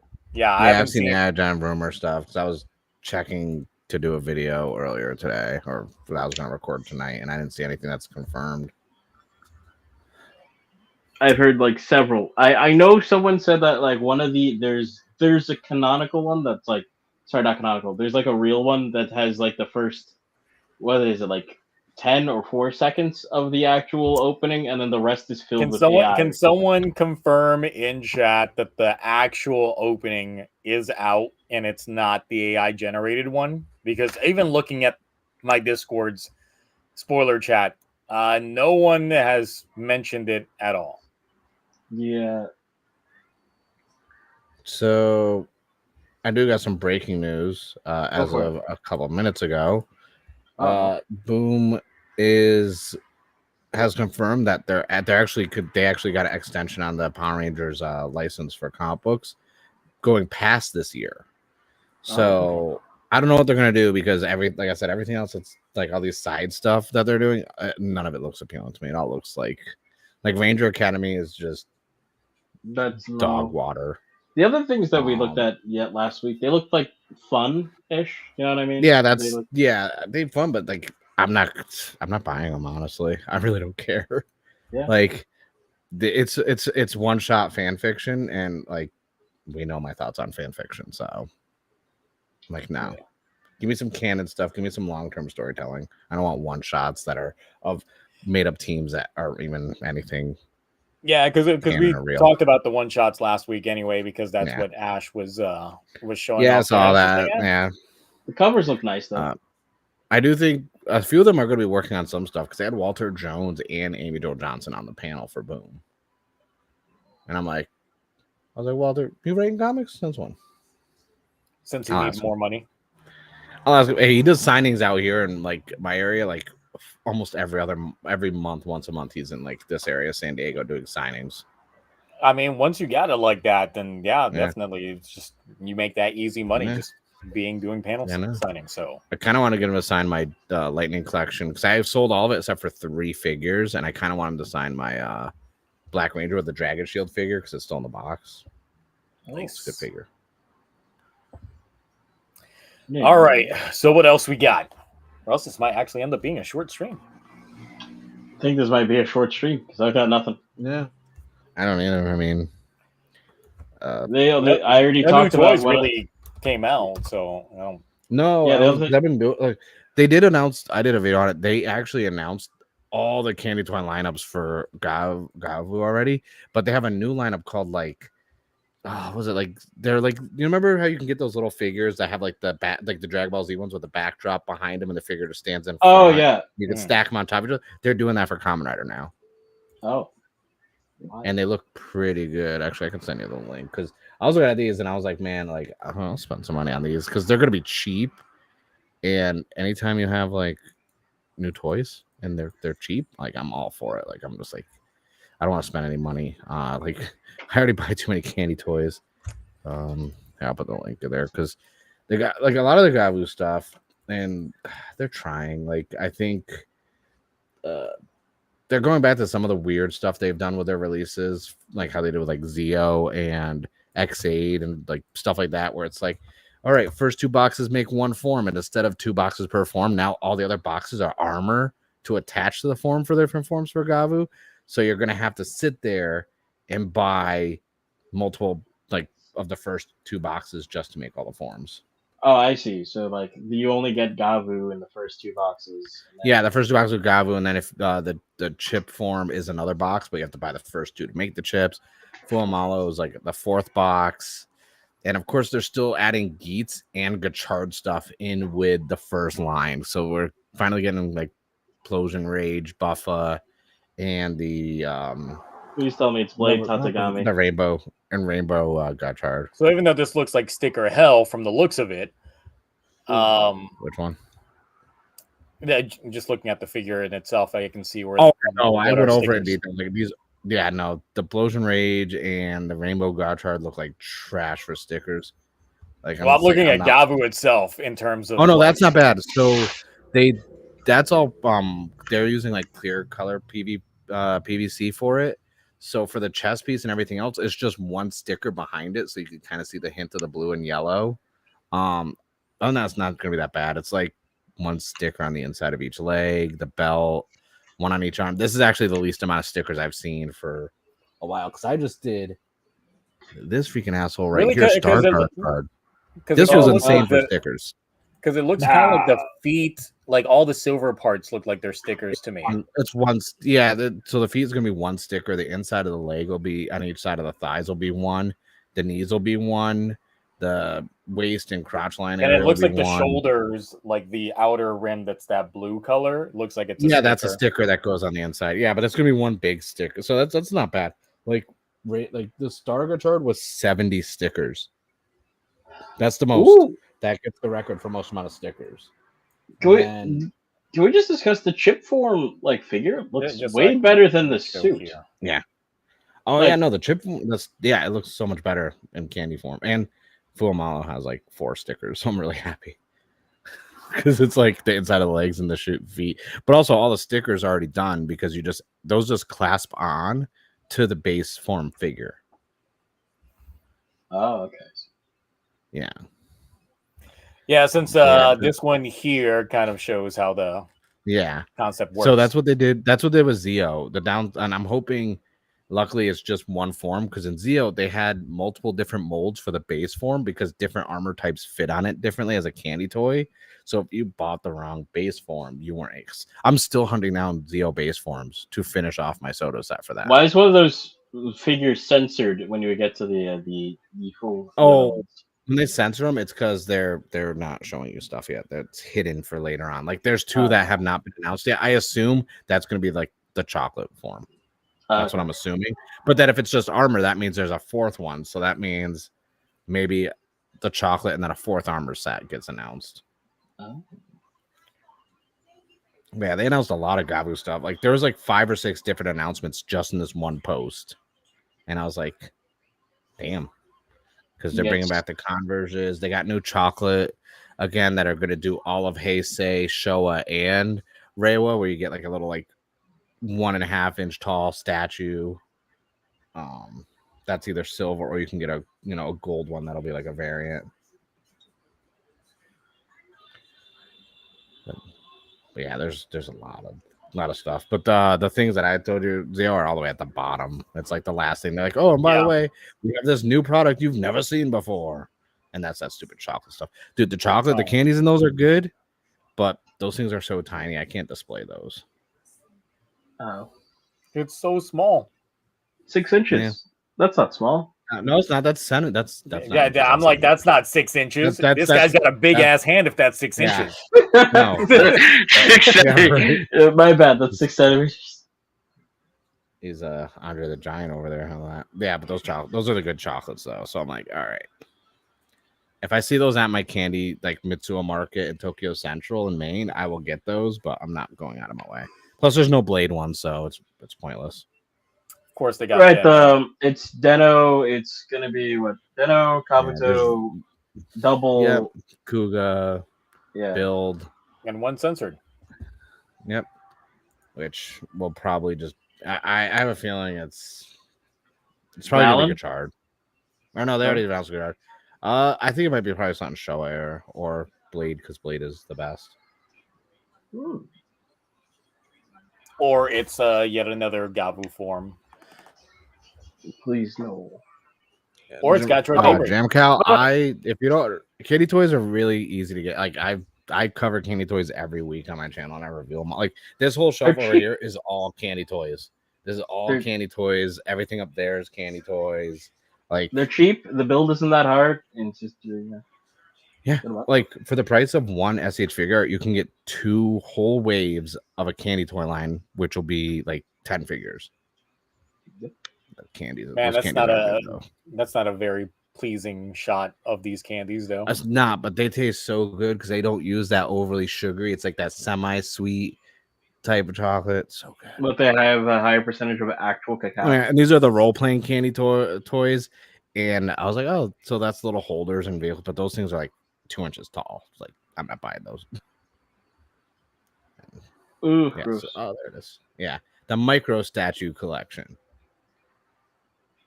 I like those. Those look neat. It's something new. Yeah. But they're tiny. They're very small. Yeah, at least they let you know how tiny they are. Yeah. But but at least the backgrounds, I mean, obviously they picked the you know they were gonna pick. But I also like that the back of each one has a card on it that like talks about the form in the show and gives you kind of a breakdown, which I think is cool.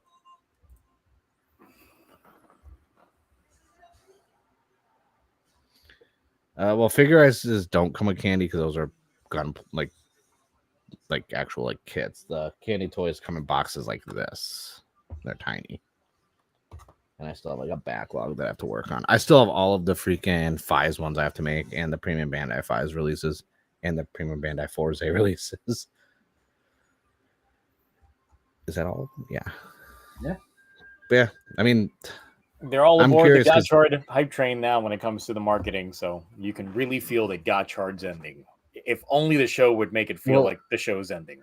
Right. I know. But the thing is, like, I mean, when Geats was still airing, they announced like they announced the first two waves of Gachard before Geats was done airing. They're like, here's the date, because they released like almost back to back. Geats did the same thing while Revice was airing. They were like, hey, you're getting 2 full sets in the same month. And it's like, so one came out like the 6th and the next one came out on the 24th. And I was like, you sons of bitches, like, hold off on that. Sorry, I got distracted because I'm looking at the opening ceremony, and then all of a sudden I saw what could look to be a Kamen Rider, because all of a sudden I see this knight in very sparkly armor. Oh, with the hood on, with the face just completely blacked out, I guess carrying the Olympic flag as they're slowly walking down like this area. And I'm just like, this is cinematically very good. Wasn't Snoop supposed to like light the torch? The fire? He was carrying around the Olympic blunt. Yes, he was. Oh, okay.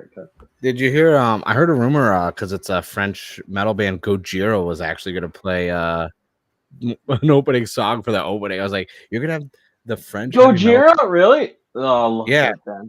I mean, this is a 3-hour-long presentation, and of course, I've had it muted the entire time while this has been going on because it's currently because someone said it's the most French thing ever to have Gojira do an opening song. Kind of is. I'm not gonna lie. Yeah, I'm here for it. So, do you guys want to end this now? Well, I'm just pulling up and just seeing if there's anything else that like popped up under my radar for new releases. Did we want to show off the Daybreak Gacha files and complete Kemi card everything? And I missed it last week because I didn't fully pay attention. Did you guys go over all the legend little Gachizo thingies that they showed off? No, because they showed legend ones for like I did see the saber and one. Stuff. Yeah. Oh, we didn't show it off then, but yeah, I think there was like Saber and like 01 and a few other ones. I just want to let you guys know, some places are pre-ordering them and they're selling those for $30 each individual one. Please don't go on buy. Don't buy them yet.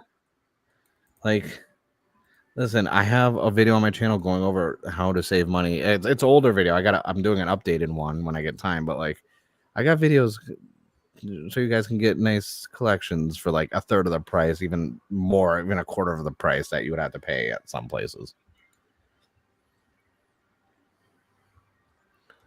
I mean, I'm not gonna be spending this amount of money on cards, even though you get like the whole thing. But still, it's like honestly, cost of admission is too high. So, no, that's not the retail price on it either, obviously. So, bad news for me. I already bought it. I'm not shocked, actually. I told you at the beginning of the stream that I bought these things. I know. Well, I didn't know you got. Oh, that's right. Because you said you got the driver and the. Yeah, I wanted everything. I didn't really care about the price because I was just like. But did you get your CSM Joker Rouser part sets for the CSM? No, I did not. All right, you should get it while you still can because pre-orders are still available. It comes out February. I thought they were already gone. Oh. The pre-orders are gone? No, it's still available to pre-order. Oh, okay.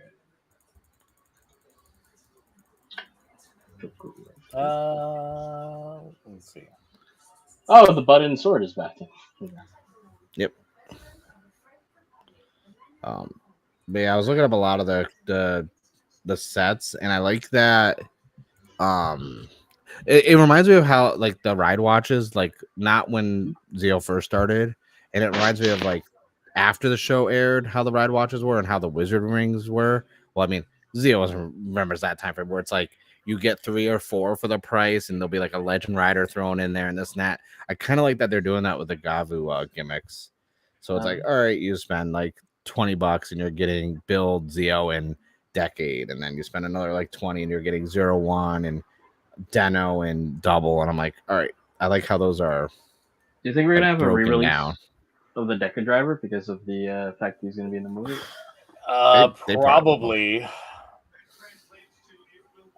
I mean, I thought they already had a reissue of it that was out. Oh, yeah, that was a while ago. They'll re-release them as many times as they feel like they need to. I mean, yeah, this one's still in stock. Oh, okay. So, for $315. I ain't paying $315 for that. No. I've seen it for like $130. I didn't realize they released another special edition Chemi card that you get with the freaking the punchin' gummy Gachizo, and it's like the double rider kick with Gachard and Gavv on it. And I'm like, well, now I gotta find out how to get that because I have to have every card. This does not look like Android 18. Like, what the hell? Oh. I mean, it could. If it doesn't, I mean, I don't know. If you like close one eye, you're 2 drinks in, and then, those are the type of statues I would collect. Me and Cloudy are men of cultures. We collect a different type of statue for those. There's a specific mother that likes to peruse dungeons that still can't put that on display behind me. I know. You can't. I can't even show you what I'm talking about. It's in its box in a tote in the closet. I don't know. I feel I could never get those statues just because, of course, having a kid, and then I would have to explain things if he ever sees them. So you guys get to say that, like, over here is my quintessential quintuplet shelf. My Rent-A-Girlfriend shelf. I got my sister into quintessential quintuplets. My dress-up darling shelf is over, like, half of this side is. Yes. Obviously. Did you see the best in the show? Nagatoro's ending? It's I know. I knew it was ending. If like, well, we knew it was ending, but it's like proper ending. You know what I mean? No, I feel Nagatoro's ending. Uzaki-chan wants to hang out was ending. Yep. Rent-A-Girlfriend's ending also. That's like winding down to the final arc. And then I believe there's one other one. I think My Dress Up Darling is going to be ending soon too. And I feel like Go-Go Loser Ranger is going to be ending because the guy who wrote that wrote Quintessential Quintuplets, and they said they don't like long, drawn-out stories.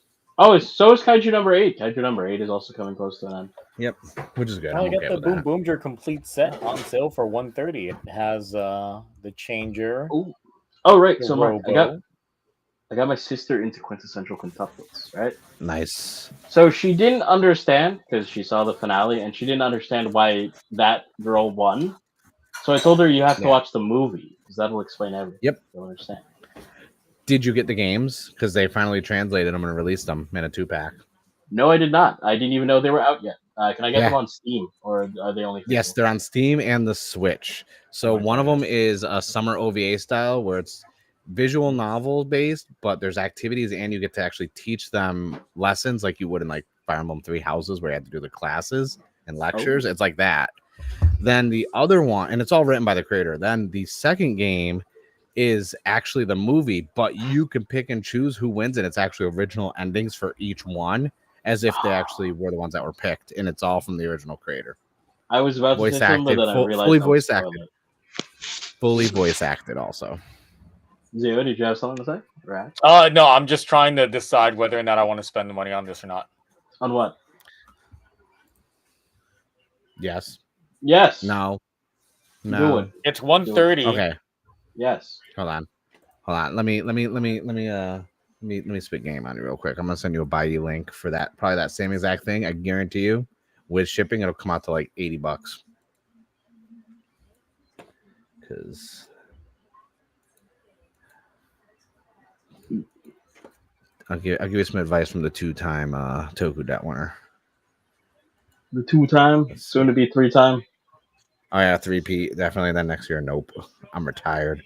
You know, I was like the other day, I was tempted to try and get the King Caucasus Castle, but Toku Collectibles didn't have it in stock anymore. So I was like, well, not gonna get it. You didn't check out Makari or anything? No, I didn't. I was like, that's too much work.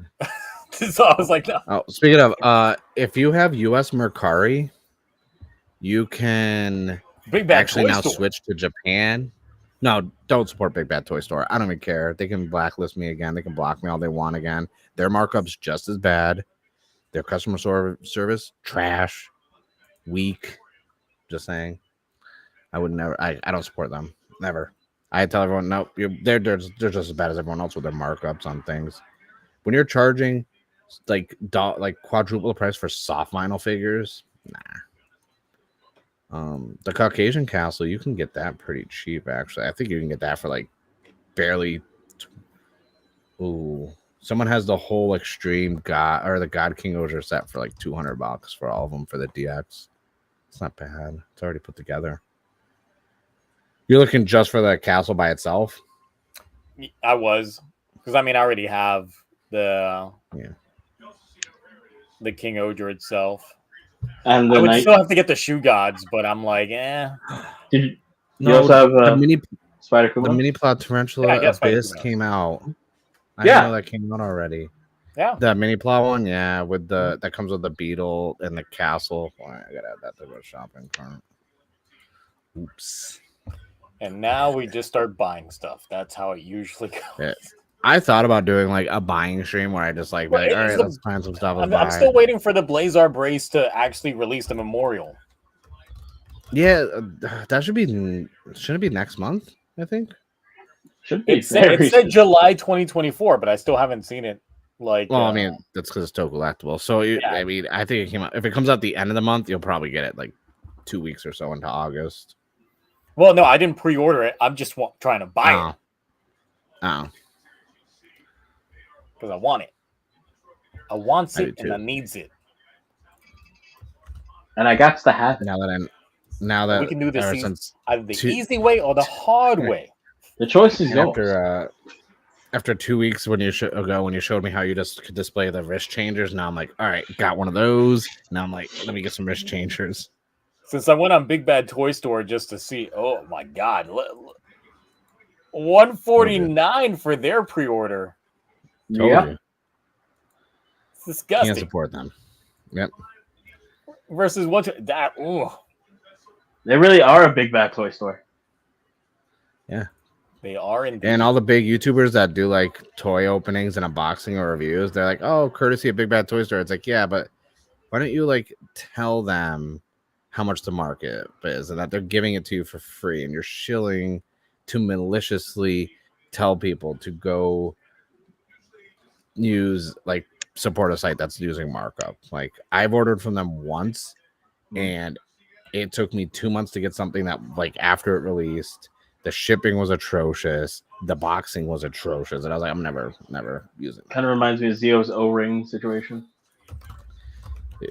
I did a whole bunch of research, and I was like, this was like, I think 3.5-4 years ago, and I did a whole bunch of research, and I was like, you know what, never gonna. The only thing they're good for and their markup isn't bad on is the hot toy stuff, because the hot toys are like already expensive, so their markup isn't like that bad. Speaking of cards, Ultraman is releasing their proper TCG. Yep, I'm very excited. It plays like Vanguard in a way. Yeah, so it's not gonna. Yeah, it's gonna be more easier. I feel like everyone who says Vanguard's like overcomplicated. I'm like, no, just take a minute. It is very simple. Zio, so what's the lowest price you've seen for the castle? Oh, I haven't even bothered looking. I feel like this person just is marking it up like crazy. One person has it for 100, and I'm like, that's too much. Like, I've seen it cheaper on here. Also, where's your clusterfuck Shinrobo? Wait, I have a stack of boxes over there. I gotta film videos, okay? I'm not a content creator. I'm not a good content creator. I'm trying. Doesn't he? He still has like 3 tons of stuff. And let me just tell you, I did not pay nearly that price. Okay, you deduct maybe $78 from that price. That's how much I spent. Wait, is that mask? Is that the Zero mask? Oh, the Blazar sword. Yep. No, I'm not. You ever know how many people asked me if I bought those? The replica Did you? sluggers? No. Did you buy them? No. Wow. Definitely not. No. The thing is, I'm just like, man, I could just fire up the 3D printer and get that shit like done. Like, But I don't care don't about the have voice the- lines. Who cares? They're gonna look nice in your background. Oh yeah, I have some STL files somewhere I can find for you, Zio, if you want to just print out the dizes for the belts. Oh yeah, I was looking for those. Send those to me. Yeah. I'll have to dig through one of my folder, my downloads folder, but I have it so you basically print them in both parts, combine them, done. Great, because yeah, I was looking all over the place for them and I could not find them. And then I have the ones also for like the STL files for like the Shoto stands like these because I've cool, I've spent like over $100 in filament, so I'm gonna head out. It's a lot. I got sleep to catch up on. I'm trying to well, see. we can go ahead and just end the stream. We can. Oh. Yeah, I can't find the cookie. They must have. No, if you guys want to continue, I didn't want to stop you. I mean, there might be something you might want to buy, Cloudy. Yeah, Cloudy, come on now. Financial responsibilities, come on. I am not. I'm gonna find that Boon Boonger set. I can afford everything I buy. All right, Zio, I found a set. So Great. it's $190, right? It's everything. I'll put it. Let me see if I can share it. I can. Google Translate's messed this up. Let's see if this works. Okay, so no bad Toku takes because Ash is gone. We got to do it with the full roster, so we can all be criticized by everyone. Yes, and there's also certain things on the wheel specifically designed for each of us. You might as well get that, yeah. That's everything that's been DX released for Boom. Like, do you know how much for under 200? Everything DX, even orange and black exchangers. I'm not gonna lie, I really enjoy it. What was it? God, I'm very excited for Gavv. I don't know why. It's just the Gavv, more and more. Say it right. Gavv. I'm gonna say like an American. I'm gonna say Gavv. All right. I'm very excited for Gavv. I think it's gonna be. I don't know. I'm just enjoying all the leaks that are coming out for it, and I don't know if it's the fact that we've had to watch what's it called for like the past year, and I'm just I just want something else in my mouth. Don't fall for it. Don't fall for it, Cloudy. I'm not hyped for it. Remember the wait, no, looking at all those cards? Huh? I missed that last sentence, Cloudy. You want something else and what? Nothing. So I'm not hyped for the show or anything like that, but I'm very interested to see what direction they take. I'm on the I would like to see something new and fresh and hopefully something free, because it looks like the show is trying to be creative. Okay. One thing I wanted to bring up after. Go ahead, Cloudy.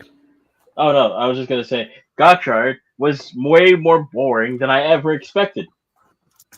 Hashtag Zio was right. You know what's fucked up? This is your fault. You're fucking. You willed it into existence. Your future fucking Snuggie wearing ass did this in your video. You're like, oh yeah, the show that's arrogant. It's just really mid right now. It's totally mid. And guess what? Guess what, Zio? You're right. Fuck off. Yeah. Look, I guess I was just out here just being right the entire time. I didn't mean to. I didn't mean to. Sometimes you got it. Sometimes, I'm gonna go ahead and I'm gonna become an internet leaker from now on and just predict the future. All right, I need a costume version of you to come out right now out of that closet and be like, listen, next season, the future version of his great, break. Fantastic. I'm gonna go on Ranger Board. I'm gonna make a persona called Gallant Dukemon, and I'm gonna be the one that's gonna be leaking some shit. That's the one with the shield and the. I think I just finished that model kit for that. Yeah, it's back there. I just finished that figurize for that one, the amplified version. Look, everybody else was out here like hyping up Gachard. I was the only one that just said it was gonna be mid. I didn't hype it up. potential. I didn't hype it up though. Every new show has potential. So. I just said I wanted something good. I didn't. That's all I asked for, and then I got something incredibly below. So you're legit just gonna blame Gachard on being mid on me. No. Making yes. that yes, it's your fault. You went from the future to the past to do this. A la Time Kabuto. And guess what? You were right. Intent. You did intent. This. You jinxed it. Malicious intent. I'm gonna call it. It's our own show. TVU. Toku. You can blame Zio for Gachard being mid. I want to see those hashtags right now. I think Gachard being mid most of the way through is enough for me to gain my shining form. True. Yeah. For the final Gachard video, that's where I get shining form. I wasn't creating content time. The only show that I saw previews for and this and that really got Saber. All the announcement stuff genuinely got me hyped. I was hyped on that. I will say Saber was good though for most of it, especially when you look. Yeah, no, it was. But I'm just saying before it came out, just seeing how the suits looked. And the changer and everything else, I was like, okay, this is the potential and like everything else. Like I was so excited. I was watching that, and I didn't watch anything week to week since. I don't count Zio because that was trash, so that doesn't even count in my brain. I think maybe no. Did you watch X8 week to week? No, I didn't. I got 6 episodes of that, and I was like, what is this trash? And then I was like, oh wait, it's not that bad. Ghost, maybe? Oh, no, I definitely watch Ghost week to week. So then, yeah, probably Ghost, because Ghost was before X8. Ghost was the last one. Oh, but what I was going to say is the reason I got excited for Saber is they explained that in the thing, the presser, this show was very expensive. Please buy the toys. So I was expecting everything. Yeah, I was expecting a lot of CGs, special effects, the works.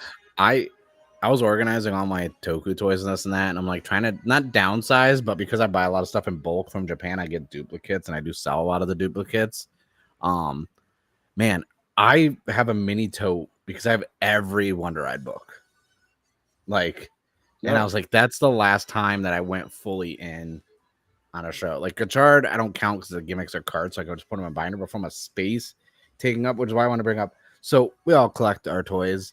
I buy more frequently because I buy all like the little stuff like candy toys, and Zio gets a lot of the big ticket items, and Cloudy gets 2 of everything like Noah's Ark and stuff. I just get the weapons, all the weapons. That's what I do. But I'm at the point where I'm kind of getting more excited for the toys themselves than I am the show. Yeah, you guys are I agree with you. Gachard, like the Sotos, like I'm building the Sotos, and I'm like, man, this Star Gachard form is great, and Daybreak form is great, and even like the Fire Gachard one, I'm like, oh, but it's like I'm not watching the show, but like I'm still buying the toys because I like the figures and this and that. But I'm like, it's weird that I don't like the show, but I love all I like most of the forms, and I love the toys for it. And it's just kind of weird to me that I'm like, how like usually I buy toys to shows I'm enjoying, not the other way around. I feel like you can have like separately a good gimmick and a good like toy design without having a good show. You know what I mean? Yeah. It's just, I just thought it was interesting because I was like working on a review the other day, and everyone's been commenting like, "Oh man, like yeah, these are great," and like, "What are candy toys?" and explain it, and like I started explaining, people are like, "Oh, this stuff exists." I'm like, "Yeah, there's a whole line of toys that like, there's annual toys that just release with the shows, and they usually get different names. Like Revice had the Revolve Change, or Geets had the Revolve Change forms, or you could just buy the different parts and switch around. But it's like basically buying a regular action figure. It's between candy toy and SH figure arts at that middle phase, like." There's a lot more Toku toys than just drivers and SH figure arts and gimmicks. And I was just like, but I don't like all that in between stuff. It's weird. It's just weird how my because like I've been really breaking down a lot of my collection. Finally, I got rid of a lot of boxes because my wife said I had too many empty boxes for all my stuff.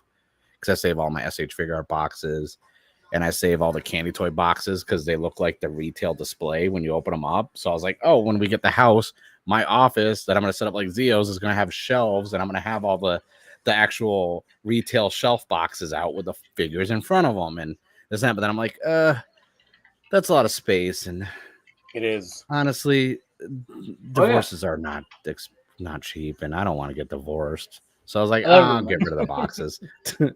Oh, I'm also moving soon. Well, not like soon, but relatively soon. Coming out here? No, God no. Why would I go to modern medicine? It's a more expensive area. To an even It's not. Well, actually, no. To be honest, Mark's here is It's probably not. not that bad. It's actually not. pretty reasonable. But when no, I went back home, Connecticut's just as expensive as San Diego now. But no, I'm moving to a higher. I'm actually moving to a more expensive area. I'm moving from New York to upstate New York. Moving on up to the east side to a deluxe apartment in the sky. Look at this guy over here. Proper house, actually. Proper oh my house god, a proper house? Oh, shit. In the wilderness. I'm worried now that you're definitely going to go in on Toku. There's going to be like a lot of land in this place. So that's what it's looking at these. You guys heard it first. We're going to have a Toku cookout at Cloudy's. Oh god, I would love to have people over. I would bring so many ribs. I'm the guy that always brings ribs to the cookout. I just show up. It's like I spend the whole like 5 hours the day before just prepping them. And then I just show up. It's just like, these are the really spicy ones. These are for the punk bitches that can't handle the spicy one. This one's really good. This one's got the Spanish seasoning. These are for the kids. I just show up with all the ribs. Everyone thinks it's funny when I go to cookout stuff. I'll bring food, and I always bring either jerk chicken or Jamaican beef patties. And everyone looks at me like, "But you're," and I'm like, "I am more than one race. Thank you very much. I know this complexion, but I was like, I make some really good Jamaican food." My thing is I bring in a lot of alcohol. I love buying tons of alcohol because I don't drink it, so it's nice to see other people enjoy it. Speaking of, I don't drink. I hit my ears, so I'm very I would bring the Kool-Aid. I just found an STL file for a Buster sword that's only $25. Excuse me, what? We'll talk after stream. Don't spend money, sir. Hold on. We'll talk after stream.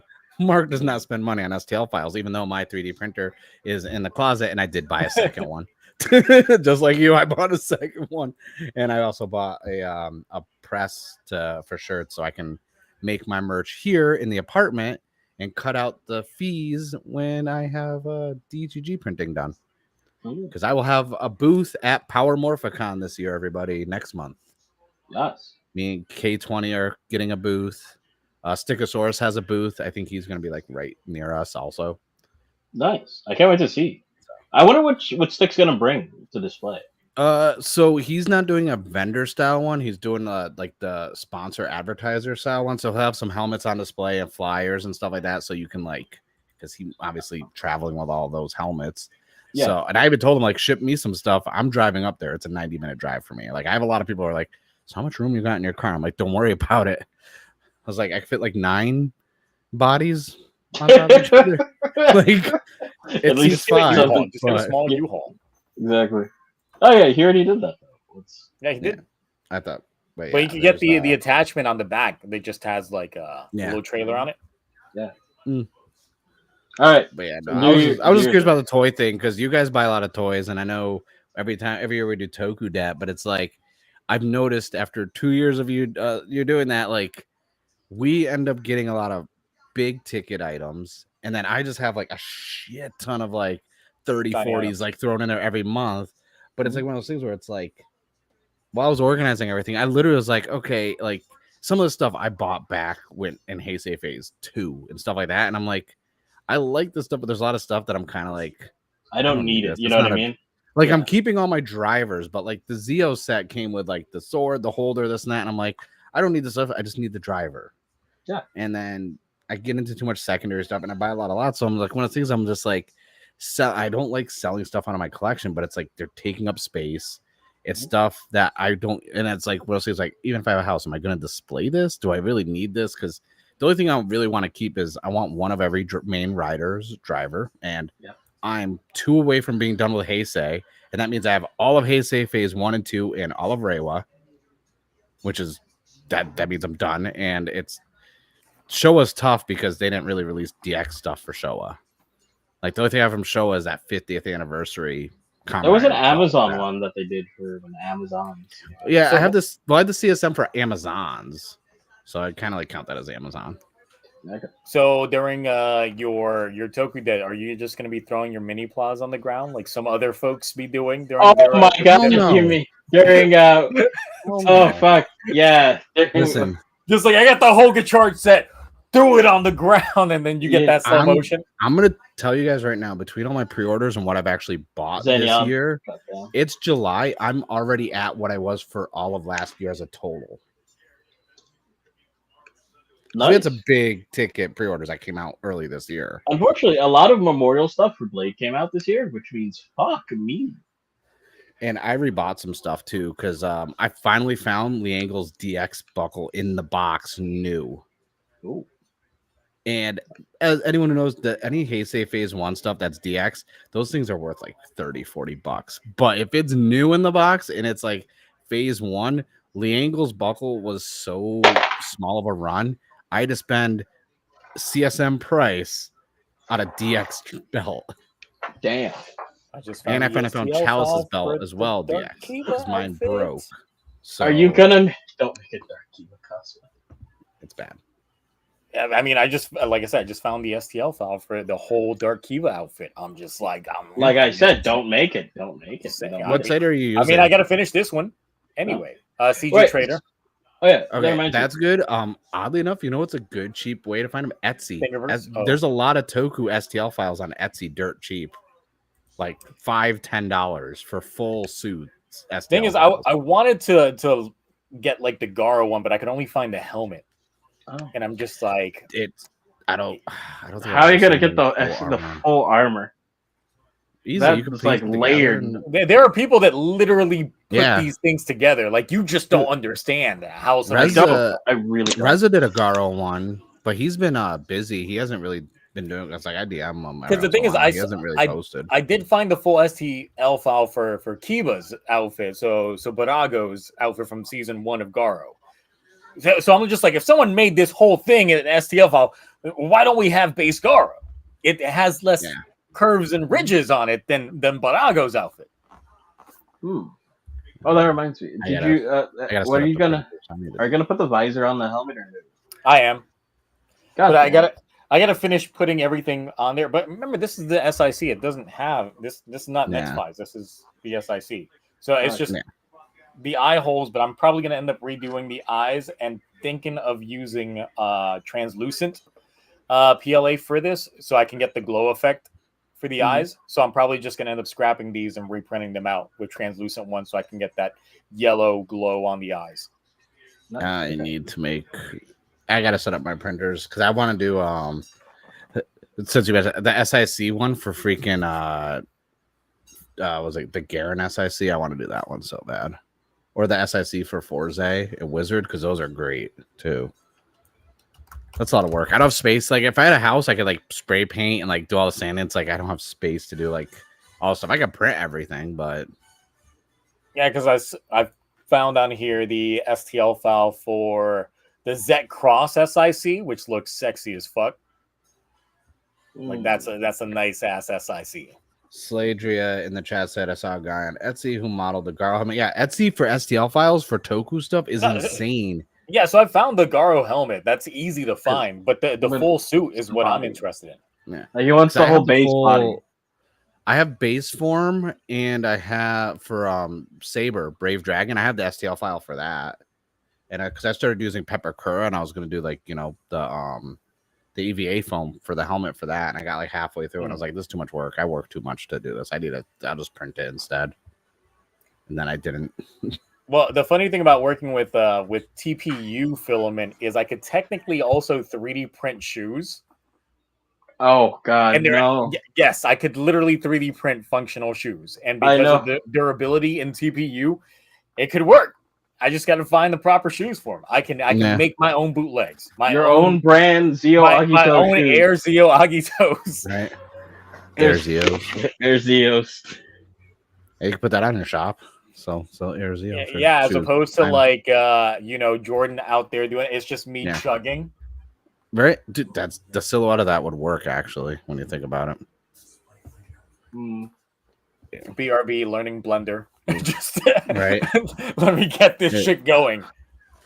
Anyway, we're gonna cut it at that. It is. We did manage to stretch out at least another 24 minutes up into that. So Cloudy, what you?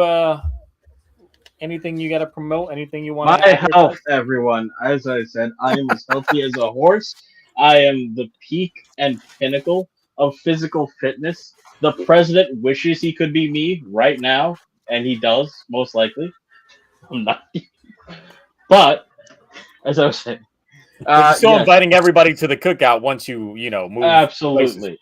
Also, yes, I'm so happy we're getting Kamala Harris for president nominee. Let's go. I'm so excited. Everyone else is. We weren't going to talk politics. Why are you in here?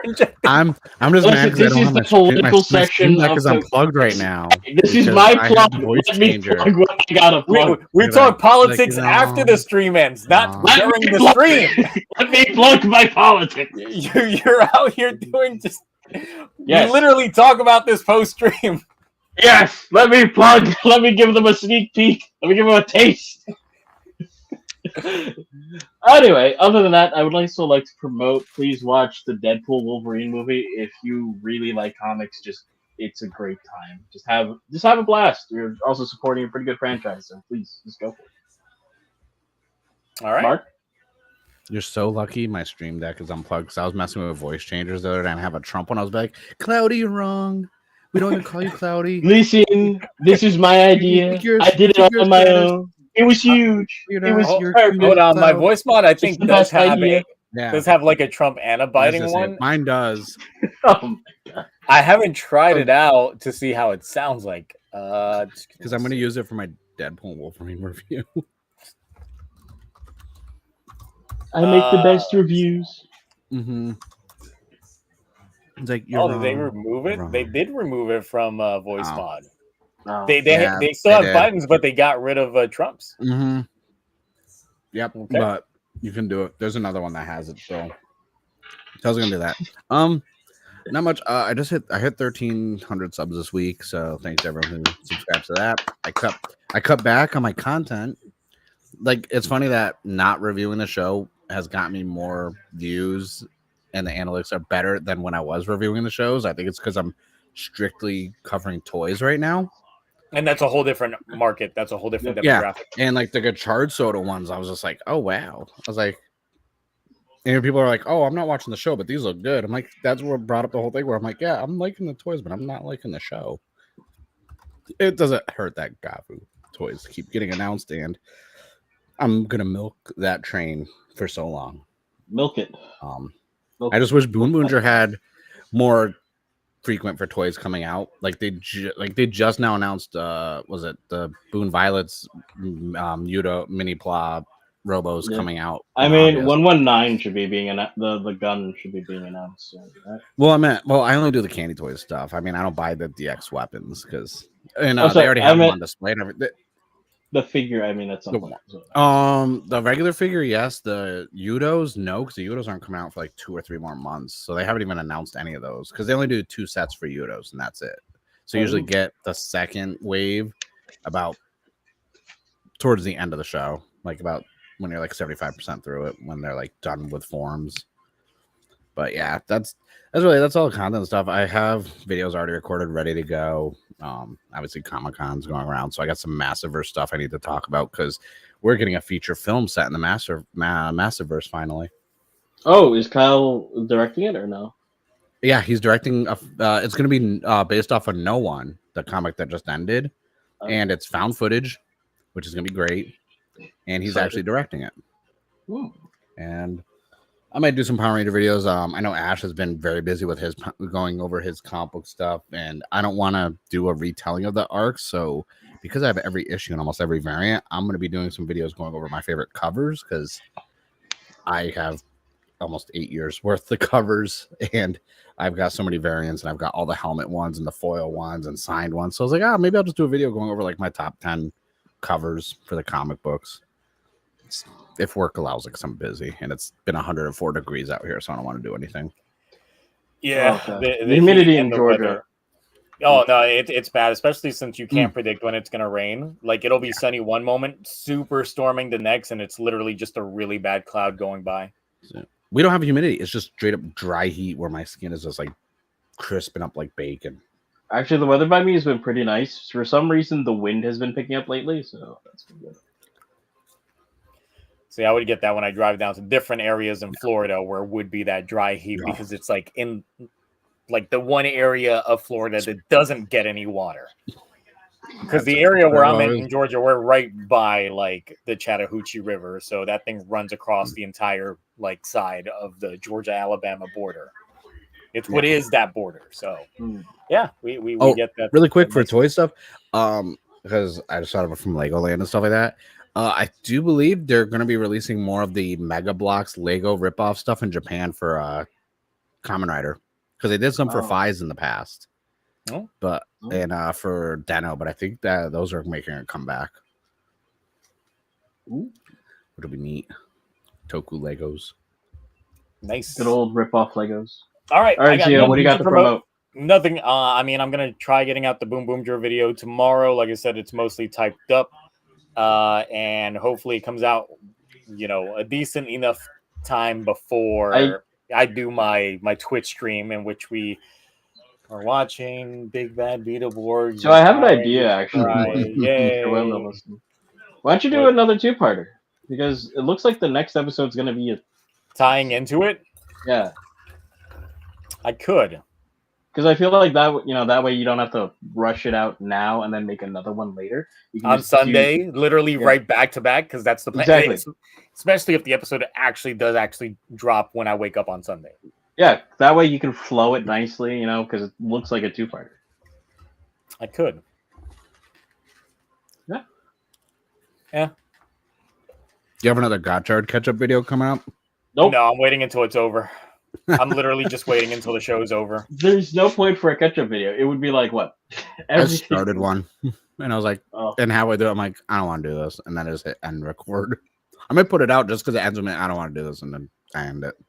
It's like watching Gachard. It's like, guys, I'm done. I'm tired. Look, there's still some people that are still covering it week to week, and more power to you. I mean, the last couple episodes were indeed good to be doing it, but the thing is, since Gachard literally runs on a 2-episode formula, it makes it a little bit difficult to, even back when I was doing it weekly, to review them on a week-to-week standpoint, because you can't really judge it without the next episode. So it would have to be a review every 2 episodes, that type of thing, just to get the entire narrative on what they had.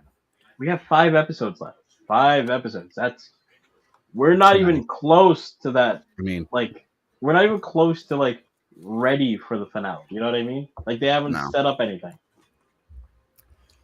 Gideon, and that's it. And then another thing, just crazy side. What's Gigas doing?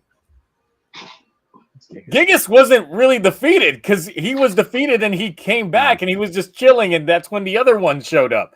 But Gigas is still around. He's still out there.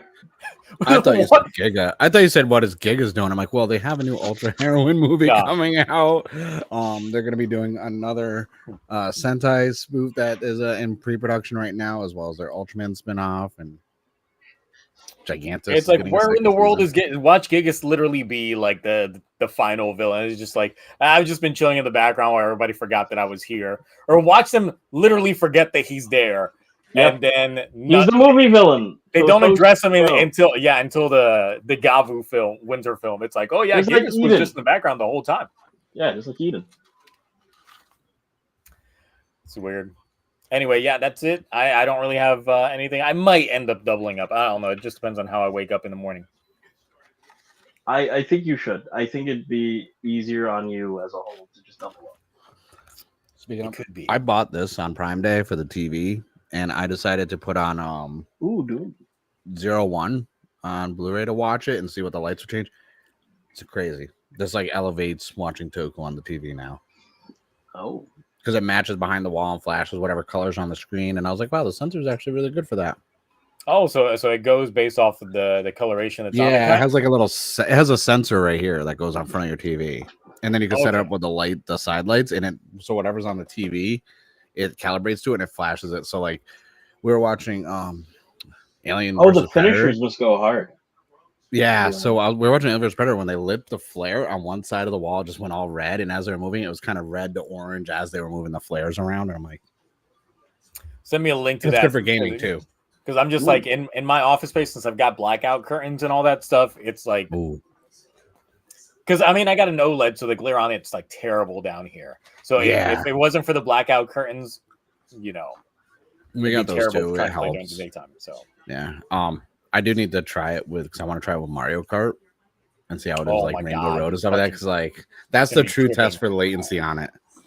Ooh. Yeah, it's one of the reasons why I got it actually. Gonna bring back Rainbow Road. Mm-hmm. Well, we finally signed up for the expansion pass. I never signed up for it before because I was like, I'm not paying that kind of money. Then I was like, I'm working a lot. I got that extra money, bonuses. I was like, might as well get that expansion pass so I can play all those other tracks. I'm just excited for Gundam Breaker. I need that. Yep. Did you play the demo? We got a month. I haven't played the demo. I won't. You know, I played the beta for. I've been playing Mega Marvel Tokusatsu. Rivals, or is it Marvel Rivals or whatever, that like Overwatch Marvel one? It's a lot of fun. Oh yeah, I heard about that. Yeah, people are having a blast. I was shitting on it. Now I'm like, crap, I should have never said anything bad about it. This is actually a lot of fun. It's like Midnight Sun. I wasn't expecting Midnight Sun to be good, but yeah. I couldn't get into Midnight Suns, and I got it for free. Yeah. It took a while to get into that. I mean, I just got the code for free, so I mean, I got French fries, but that's about it. All right, cool. Everyone support Mark's French fries. So yes, French fries for the Olympic Games over in France. They need to bring back the biggie size and the king size, and like they need to bring back the old school sizes before everyone complained about getting fat. Just go for a walk. Let me get my king size stuff, okay? Right before Gavv comes in with all of this junk food. Oh my god. All right, well that's it, guys. We will catch you all next week. Until then, bye. Bye.